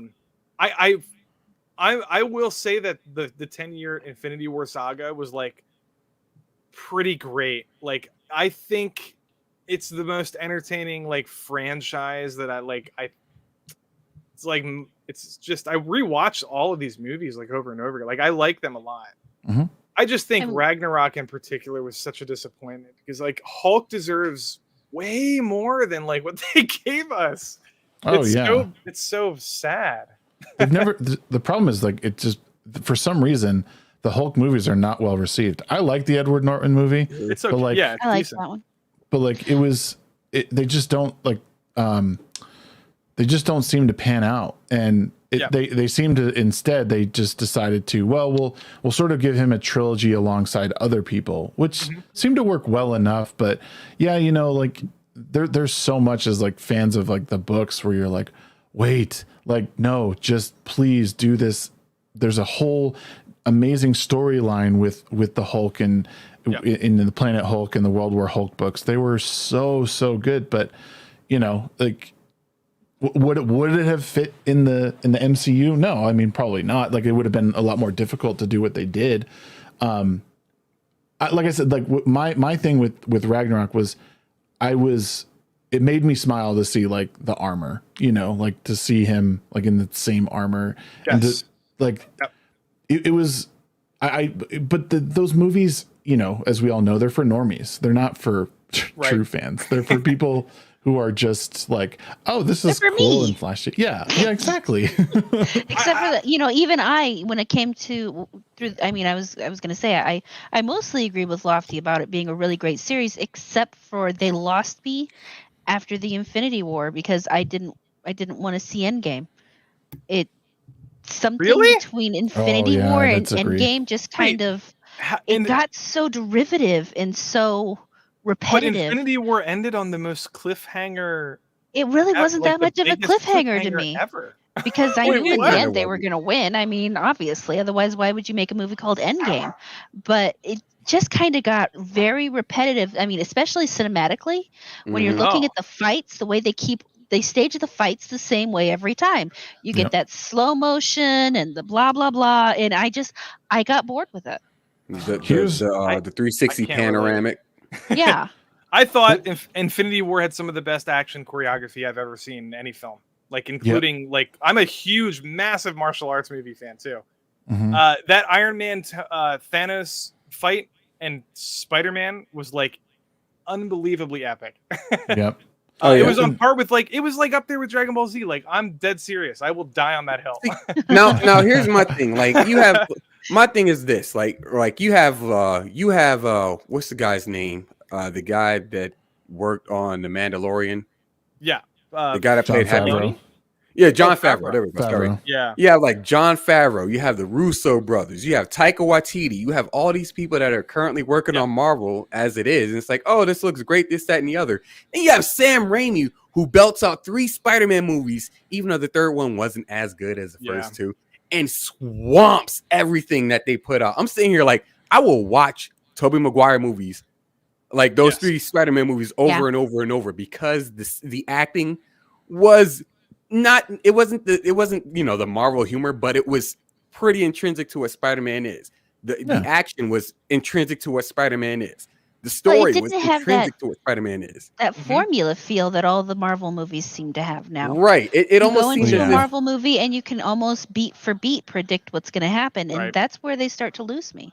And that's what I was saying. Yeah, that's what I'm saying about like the Spider-Man movies. It's like they follow Spider-Man and his adventure, or like his journey to becoming, like, you know, the hero of New York, pretty much, or your friendly neighborhood Spider-Man. And stuff like that. You don't get that with like the MCU as it is. It just seems like they're just doing the same thing, just with different characters. Yeah. Well, and for me, like what made Endgame really worth watching was like, and I don't know if I'll get shit for this or not, but like, you will. And I won't, because I think this is a good take. Thanos. Thanos. Lofty thinks before opening his mouth. I've said that a million times. We'll find out. He becomes the Leftworth. So Nerdrotic calls me out so much, and I just get all this. I get dogpiled. It's embarrassing. You do. I feel bad. I laugh. Anyway, go ahead. The Thanos is like the best villain to come out of movies in like a generation, and you'll be really hard pressed to find like and especially over that many movies. And it's why these new movies are not panning out. You don't care about the villains that like Phase 4 villains. Who the fuck are they? First of all, like, they're not building towards everything. At least they're all isolated, right? But Thanos operated from the shadows. We knew it the whole time. They did not. We saw him sort of like slowly creep out. No one knew until like when was his first name first mentioned? Was it like it was like the end of the first Avengers, I think, right? He was Guardians of the Galaxy. I think Guardians of the Galaxy. It was Guardians was the first time. You know, like the Avengers heard it. So then comes Infinity War. We've built to this moment, right? He's finally like, everyone's going toe to toe with him, and by the end of it, like, and this is might be the contentious point. Like, at least myself, I understood what Thanos was doing, and I wanted to see like, okay, now as an individual, I feel his pain, and I need to know what happens next. Like, all these people are gone. Now what? How do we get them back? And how do we refresh Thanos as a villain? Because we know him as one person, and he's a completely different villain in the Endgame version. Yeah, it's fascinating to watch him in Endgame because he's like it's personal. He knows about his own failure, so he becomes a different character. Like, it's a really interesting. But I will say, somebody in your chat said that they did Thanos wrong. I agree, and like I feel like all of us would agree if we've all probably read Infinity Gauntlet. I do. I remember Thanos being the universe's biggest simp. Right. Okay, that's I don't know. That's interesting, but it's true.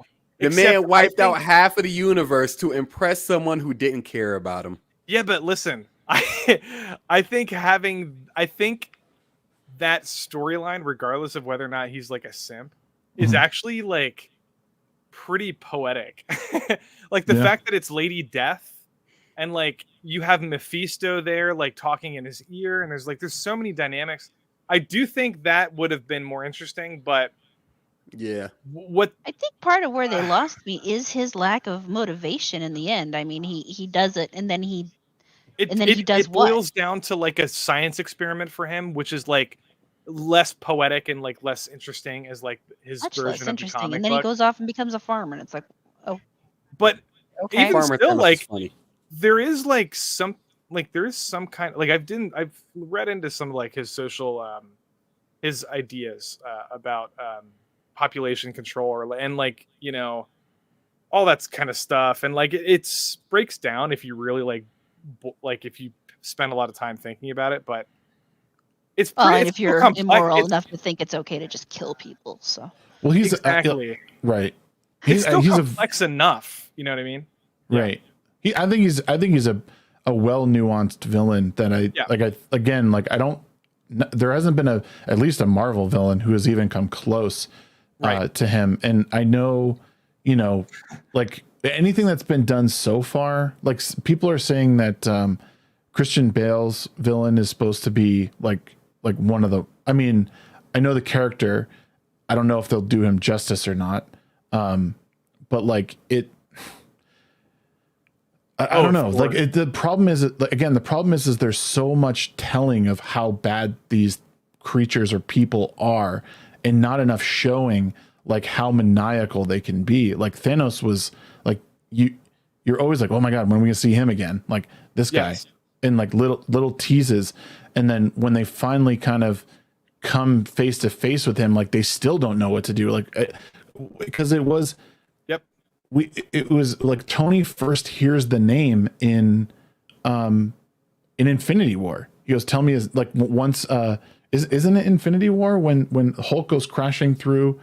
Instead of Silver Surfer, right? Instead of Silver Surfer, and he's like, "Tell me his name again. Tell me," you know. So Thanos. I mean, we're at the end, and Tony Stark is hearing this name for the first time, and now they have to plan for this guy who's been, you know, doing all this stuff, who's been setting him on this path for so long and meddling in their affairs without their knowledge. Like that is some next level, like just maniacal shit. And now, I will say one of the things that does bother me that people give DC a lot of flack for is cramming a bunch of stuff like into one movie, like what they did with Batman versus Superman. They definitely did cram a lot of different storylines into that one movie. But Marvel's been doing that for a decade now. Like, if people actually paid attention to Infinity War, the Black Order had nothing to do with the original Infinity story. Yeah, that's definitely. They weren't even. They weren't even like. Yeah, they were in the Infinity storyline in like the mid 2000s. Yeah, like towards like the 2000s, like the 2000s when like the Infinity when the Black Order was first like formed, when they were first like, you know, conceptualized and created. Also, and stuff. In the original Infinity Gauntlet, you had not only Silver Surfer and Adam Warlock, but you had like Spider-Man was in, but you had like a bunch of people. You had like Wolverine was X-Men. There. Wolverine was there. Beast was there. You had I'm so mad they didn't include Taraxia, because I wanted to see Taraxia cave Spider-Man's face in with that rock. That would have been great. Yeah. If I remember correctly, Iron and Man got his head ripped off. Iron Man got his head cut off. Yeah, he got his head cut off. And then you had Cyclops got a glass box put on his head so his beams couldn't get anywhere. Yeah, Wolverine got turned into ribbons. Thor got Mjolnir thrown across the universe, and this is back when he was Eric Masterson. Yeah, he lost his powers, almost died in the middle of space. And then not only that, but you had the entities like Judgment and like Eternity. Eternity, Judgment, like, Chaos and Order, Love and Hate, and all of them. The Celestials. Yeah, they all showed up. Oh, it was great. And then Thanos became Eternity, and then Nebula took the gauntlet and became like, the goddess essentially. And then Thanos, if I remember correctly, he reverted back. Don't know how or why. But then he teamed up with them for the moment. The MCU had no choice. Like, they couldn't do all of that because they would have to introduce a billion characters in one movie and it would fail. Right. So I think Feige did the best he could have possibly done. I thought Infinity War was amazing. Endgame wrapped it up. Like, Iron Man's ending makes me cry every time I watch it. Like, I think it's incredible. I think his arc from beginning to end is brilliant. Like, when he says "I am Iron Man" in the first and last films he's in, I will lean so poetic. I will lean one tiny hair of credence to what the MCU did. Like, at the very end of the credits of Endgame, you hear the tink, tink, tink. It's a callback to when Iron Man first made his first armor set in the cave in Afghanistan. Like, I thought that was, I was like, oh, that's a nice touch. That's a nice touch. Otherwise, the entire Infinity story could have been summarized to one character, Hawkeye, because he became a badass. It's like, look, y'all, you took my family away from me. Now I got to go kill some Japanese people. Thank you. I appreciate you so much. It's your fault. His whole thing, I was like the least impressed with it. Like, yeah, he went like God mode on everyone, but I just thought like, then he lost his best friend and pretty much his lover. I know. Like, if people who know Hawkeye, sorry, I gotta pontificate because it's my favorite character. He started out like Hawkeye was originally a villain to Iron Man, right? And like everything, like he wanted to take down Iron Man to impress Black Widow, and I was just like, okay, I like this guy even more after I found out out about this. And you learned about Hawkeye's journey and stuff like that. He's a regular dude who just has a really good eye and really good timing for his shots. Right. That's all he is. And he's standing up to Thor, Hulk, Wolverine, some of the greatest, strongest, most powerful people out there as a regular person. I'm like, that's impressive. Yep. That's fair. Yeah, because that was my only gripe with that with Endgame. I was just like, I don't really care about this part, but it was cool. Like, he was certainly badass. We did have. What do you mean? Captain Marvel was there. That was the most unimpressive part. This is true. That whole woman badass moment really. Oh yeah, no, that scene was so stupid. Yeah, it was terrible. I feel like everybody, like internally and externally, cringed at that, and it's just like. Speaking of cringe, got one more thing. We'll do a quick look at this. Florida's been making waves in the news, as we all know, and I think for the most part, all for great things. I mean, DeSantis seems to have a good pulse on what the people want and what I think people by and large want in the country, and he's using it to. I don't know if he's making the run for president in 2024, but he certainly could make a dent in the Republican ticket if he does. But they just voted to, in a majority Republican Senate, they vote to end Disney's tax privilege and self-governing status. And Emerada, you can probably explain it a little better than I can. We were talking pre-show. I don't know how much more I can really explain it, but Disney has basically had their own little. I was talking about it earlier. They basically had their own little Ancapistan, where they basically had power to do whatever. They didn't have to worry about state regulations in terms of building, policing, taxes. I mean, they basically had free reign in their little district.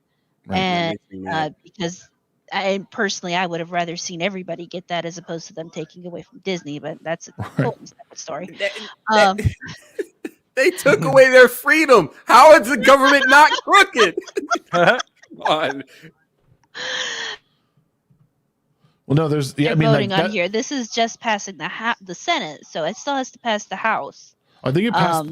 Didn't it pass? Well, I think Senate is the last. No, the House. They're going to vote on it in the House tomorrow, from what I understand, to affirm it. Now, I don't know what their House makeup looks like. I would say at this stage, it probably has a really strong chance of passing, especially since the parental rights bill passed the way it did. Right. So, yeah, that'll be interesting, I think.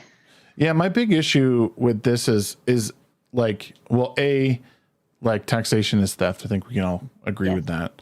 Yeah. So like the whole idea behind before we get Lefty, do you have to depart us?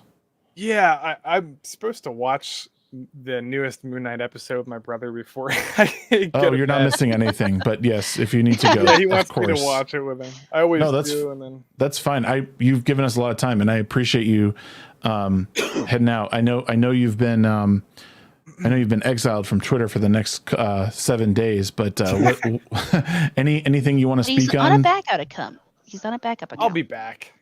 Yeah, if you guys just follow me on Twitter or YouTube, Lofty Pixels. I'm actually starting a stream. As soon as I'm working on a VTuber avatar. Nobody knows this, but I guess this is the first time I'll say it live. But I'm doing it. I'm working on something. But as soon as that is done, it takes a while. I'll start a stream, and then I think weekly I'm going to be having guests on. I'll talk to Amarada. You guys welcome to come on. I have like a little bit of a list going, but it should be fun. Yeah. Yeah. That's awesome. Yeah. Lobster pixels. Lobster pixels. There you go. Better than Lefty Pixels. I know, that's what everybody calls me because I simp too much for like Disney or whatever. You just have a very honest way. Well, you have a very open, let me say, way of trying to view things. So you want to give things that chance because you want them to be good. You don't want to live in that negative space, and that's not necessarily a bad thing. Don't give them that benefit of the doubt. You suck. Just to hate me. No, if I could boil it down into one sentence, it would be: I don't want these companies dictating what I do and do not watch. Like if I want to watch Marvel movies, and if I want to continue to, like, some of them are good. Like it's Spider-Man No Way Home was great. So like I'm not going to boycott a company at the expense of my own entertainment and, like, you know what I mean? Like I just don't care enough. Yeah. It's just I kind of want to live my life and just kind of like have fun and like talk to people about like pop culture stuff. Like I'm not that passionate about a lot of this stuff. I think some people are they take it too seriously and they get too hurt. People are very offended by a lot of the stuff, and it like hurts them deeply. And I just don't. That's just my philosophy. I try not to get hurt too much about stuff. Yeah, no, and I think that's a big problem with like today in general, is that people are just too soft and they can't just enjoy something, and you can't comment that you enjoy it. And I thought tonight was an awesome discussion. We didn't all agree on, on stuff, but we're able to have productive discussions on why we do, why we don't, have a couple laughs at each other's expense. That's it's important, like when moving forward. And you don't have to. I don't have to love everything that you love. And you certainly don't have to love everything I love. But we can respect each other as humans, and we enjoy different art forms. Mm-hmm. So no, it's really great, and that's something I strive to do on this show as someone who's trying to build culture and repair it the best I can. Not agreeing with all my guests or even my panel is really important. So. Thank you for sharing everything and just being a part of a great community. I just followed you on Twitter, but I always see your tweets because of everyone else in the community that watch. Plus, I reshare everything. Right. So pretty much that. Yeah. No, I really like the stream a lot. I think this is the kind of stream that I would do. So like I've been on other streams where you're terrified to speak your mind, or like you have to. I'm not going to say any names, but like you have to say what everyone else says, or like the chat will absolutely destroy you. You know what I mean? Right. And I prefer to have like more fun kind of conversations that we used to have back in the day. You know, like you would argue with your friends about like which superhero is better, and like you would make fun of your friends, like, but you're friendly about it, and like, you can make fun of yourself even. Like I do that all the time. So you're very good at it. I really appreciate this stream in particular because I'm actually, you know, I had a fun time tonight. So I'm glad. I thought it was really entertaining, and so thanks for having me on. Anytime. We'll convince you to come back another. But try to enjoy Moon Knight tonight. It's I have many opinions on it anyway. So. He's been enjoying Moon Knight, so yeah. I gave the last episode a 7 out of 10, so I feel like this one maybe like might drop a bit just from what I hear. But I love Oscar Isaac. I'm a big fan. I think he's pretty good. Yeah, I think he did good in Dune as well. He did great in Dune. Oh God, Dune was great. Was awesome. Yeah. Yeah, that was just a really good cast. Anyway. All right, but yeah. I'm a whole. We should probably stop talking about it and let him go. Yeah. I could talk about Dune for hours. I read talk, Dune 3 times, and I've seen the film twice. I could talk about that for 12 hours. I can't read it until I watch the second. I can't read it until I watch the second movie because if I read the book before I watch the movie, I get pissy. So no, I'm that way with anime. I am literally like that with anime. I can't read the manga if the show is so super duper compelling. I don't like to get spoiled. Right. So I feel you. But anyway, thank you for having me on. Yes, anytime. And chat, make sure you guys follow him. I dropped his Twitter link in the profile. And also his YouTube link is above as well. Make sure you subscribe on both platforms. And that's it. Guys. Cool. Yep. Good to meet you as well. Thank you for coming, Lofty. No problem. Yep. Bye-bye. Take it easy. Okay. What were we talking about? Florida lawmakers. Florida. Fucking Florida. So I think I was going to say the only issue I take with this particular thing is like, again, it's like government overreach stuff, like taxes aside, like the fact that they're like, I agree with the stuff that Florida is doing with, you know, again, they're trying to, you know, keep kids, you know, protect kids, and even with their bill for financial literacy, that's really important. And Disney's choices are very questionable. What they're doing, I don't like the overreach and like, well, because you did that, now we're going to do this thing. Now, I don't know if it's because of that. I know other counties and stuff are affected, and not all of Disney's properties are affected by this particular thing, but I mean, maybe you guys would agree. Like, again, the government overreach is a bit much, even though I agree with DeSantis on a lot of stuff. I think this seemed a little petty in some I'll be honest. The irony here is so many people will look at what's happening and say, oh, Disney is just being brought back under the control of the government like the rest of us, without recognizing that everything else, or what's basically under the reach like the rest of us, is the government overreach. Mm-hmm. And that's, I guess that's kind of what bothers me about the situation. I mean, on one hand, I totally understand it is a retaliatory move, absolutely, based on Disney's current path. But the fact that the message, I feel like the message people are taking from it is totally the wrong one. Right.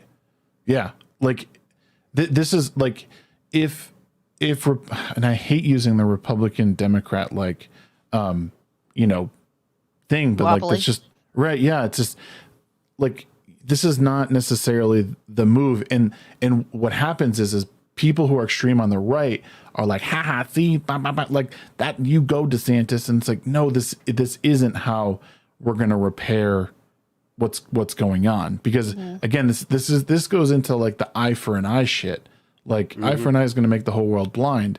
And again, if there's a different motivation for doing this, I understand. If this was something that was like sort of already in the works, okay, I get it.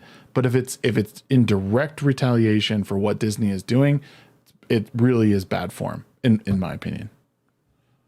And you know,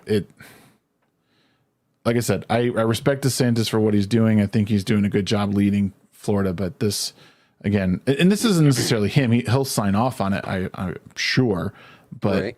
you know, it's obviously the Florida lawmakers. But again, you got to remember, like, you got to keep the end goal in mind. And the problem is that politicians, especially, are so short-sighted in the things that they do that they forget, like, the real end game here is culture war. Like, we need to repair the culture.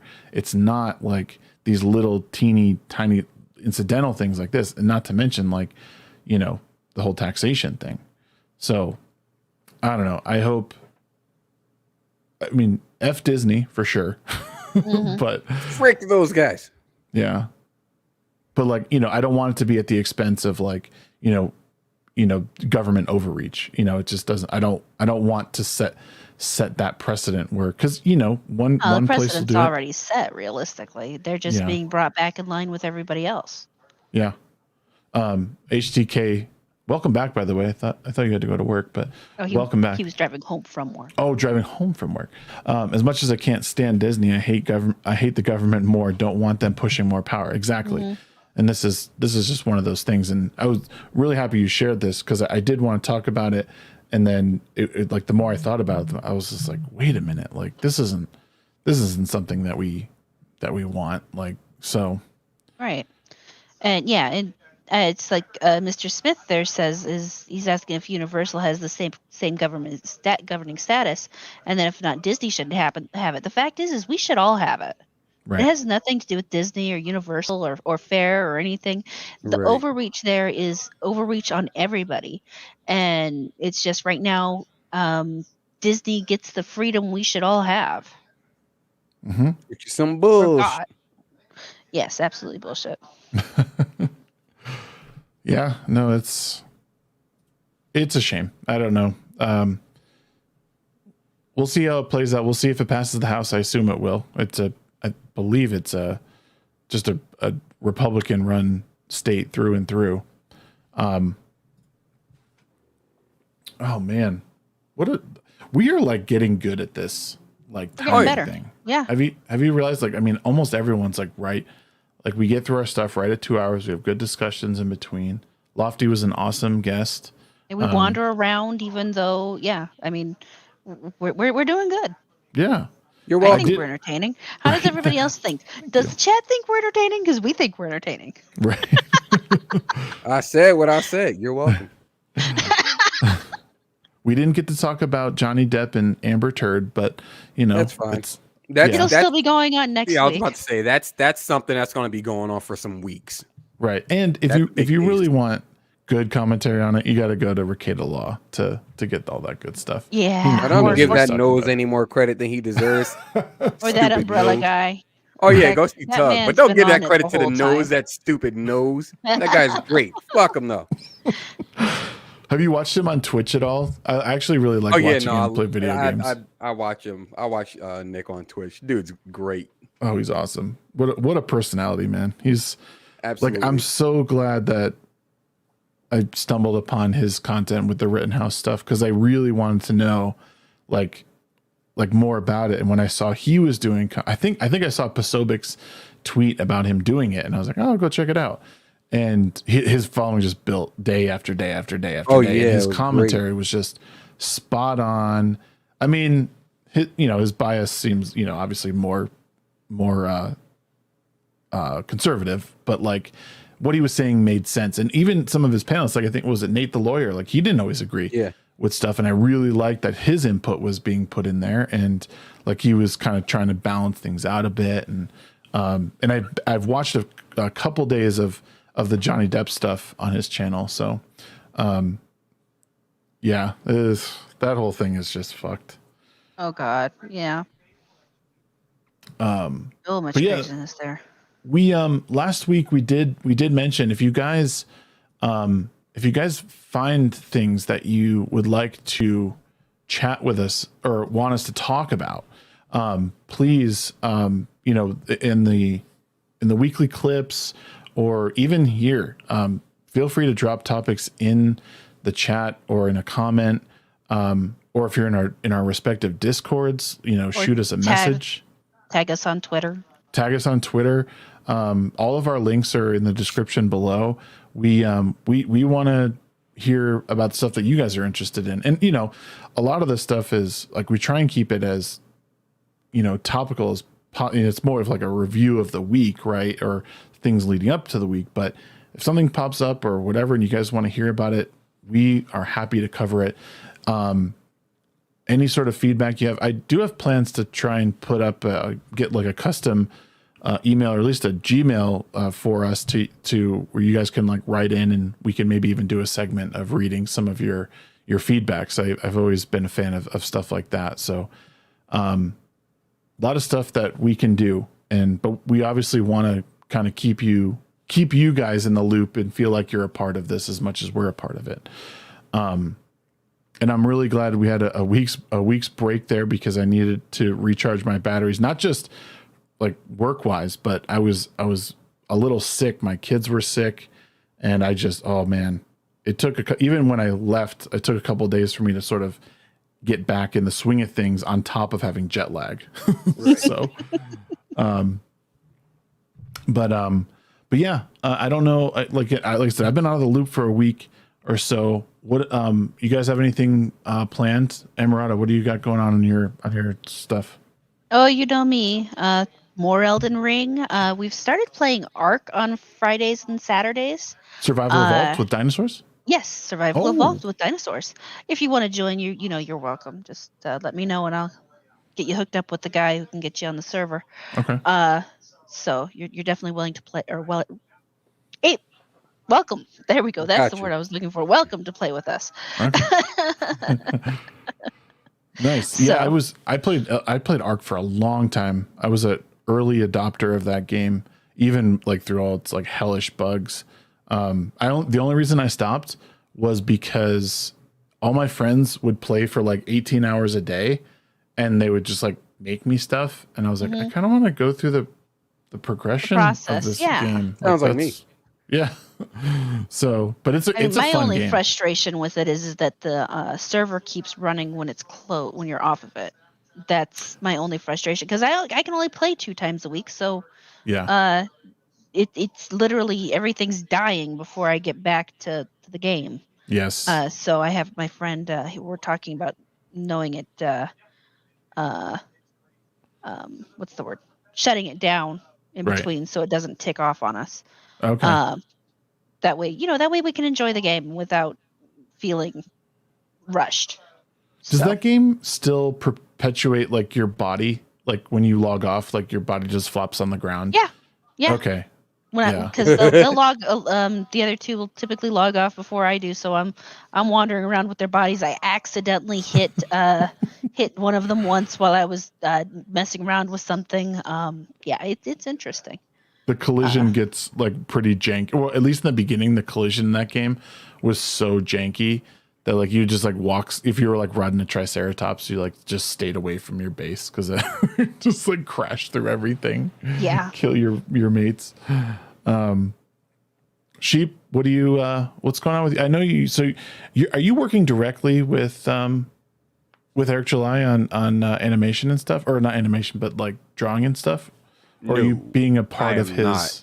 Okay. I've been instructed by Eric to tell you guys that I'm not working with him as far as like animation and art goes, because that's not what I'm actually doing. What I'm doing is I am the community manager on his website, ericdjuly.com. Excuse me. Okay.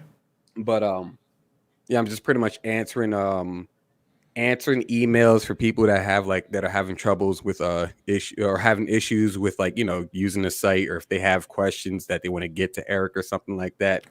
And I kind of pass those over to him. I work with his text, the people that are designing and developing the site as well. Nice. So that's kind of the level of integration I have with him as far as that goes. There might be some more work down the pipeline, but as of right now, like once things start like getting off the ground, like as far as Rippaverse goes, then he'll probably bring me on to do more stuff because, you know, at that point in time, he'll need more hands on deck kind of thing. Yeah. So once that all pops off, so yeah, pretty much web secretary. So pretty much once all that pops off, then, you know, I'll probably be pulling a Lofty Pixels in the aspect of, like, you know, being web secretary and not being, you know, an editor of sorts. That's right. Somebody else that does his video editing. But aside from that, you know, working on the site, I'm also doing my comic that I'm still working on. I'm just doing the storyboarding for right now. And once I actually get like the final art and stuff, you know, like, and once I get that done, I'm probably going to get like maybe 10, 15 chapters in before I start releasing it monthly. Damn. Just to kind of keep a more consistent release schedule. Okay. And then along with that, I'm also doing some art stuff. Like some things I got to finish up for Amarada. Some things I want to redraw for myself. I'm also running my own show, The Chopping Block, which is every Monday. Fridays kind of subjective. Every Monday at 7 p.m. Mountain Time. And I'm also uploading on my YouTube channel. So I am a very busy boy when it comes to the computer. And that's just the computer alone, because I also have an eldritch girlfriend who is not shy of not wanting things. So she may or may not be demanding. She may or may not be demanding. And by may or may not, I mean she's pretty demanding. Like time intensive.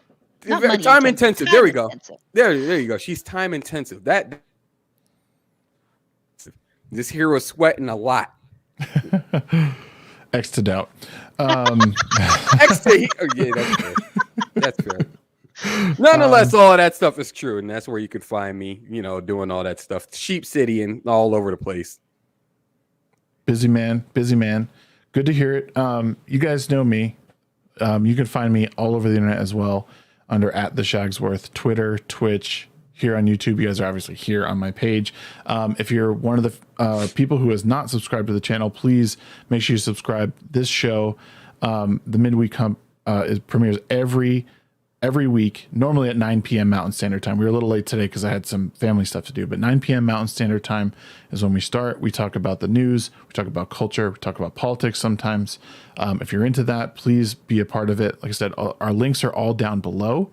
You can definitely follow all of us. We all have great things to say. Friday nights, I do a show at 9 p.m. Mountain Standard Time as well. Right now, we're covering a lot of the TV shows that are out. We've been discussing Outer Range, which is an Amazon Prime show, the Halo show, and also Moon Knight. If you are interested in any of that, please, again, come back on those days. And I stream live on Twitch on Saturday, Sunday, and Monday as of now, starting at 9 p.m. as well. Pretty easy. My schedule is pretty easy. My name is pretty easy. If you enjoy coffee, if you enjoy amazing beards, this is where you need to be. This is it. The place. HTK bass player, thank you so much for your support tonight. Sub, love it. Love to hear it. Silvar Ogre, always a regular here as well. Great to see you. Space Zombie, one of my co-hosts on Friday night. Who the hell is the Shagsworth? just the Shagsworth. There's only one. Right. The Shaggy. There's the Shagsworth and there's a Shagsworth, but it ain't the Shagsworth. Exactly. ANCAP Gamer, the trusty mod, the community mod, great supporter. ANCAP Gamer's everywhere. He is the man and keeping the police in check. He is. Absolutely. But that's going to do it for us tonight, guys. Thank you so much for all of your continued support. We look forward to doing this every week, and we'll be back next Wednesday. Thanks so much. Good night. Take it easy, guys.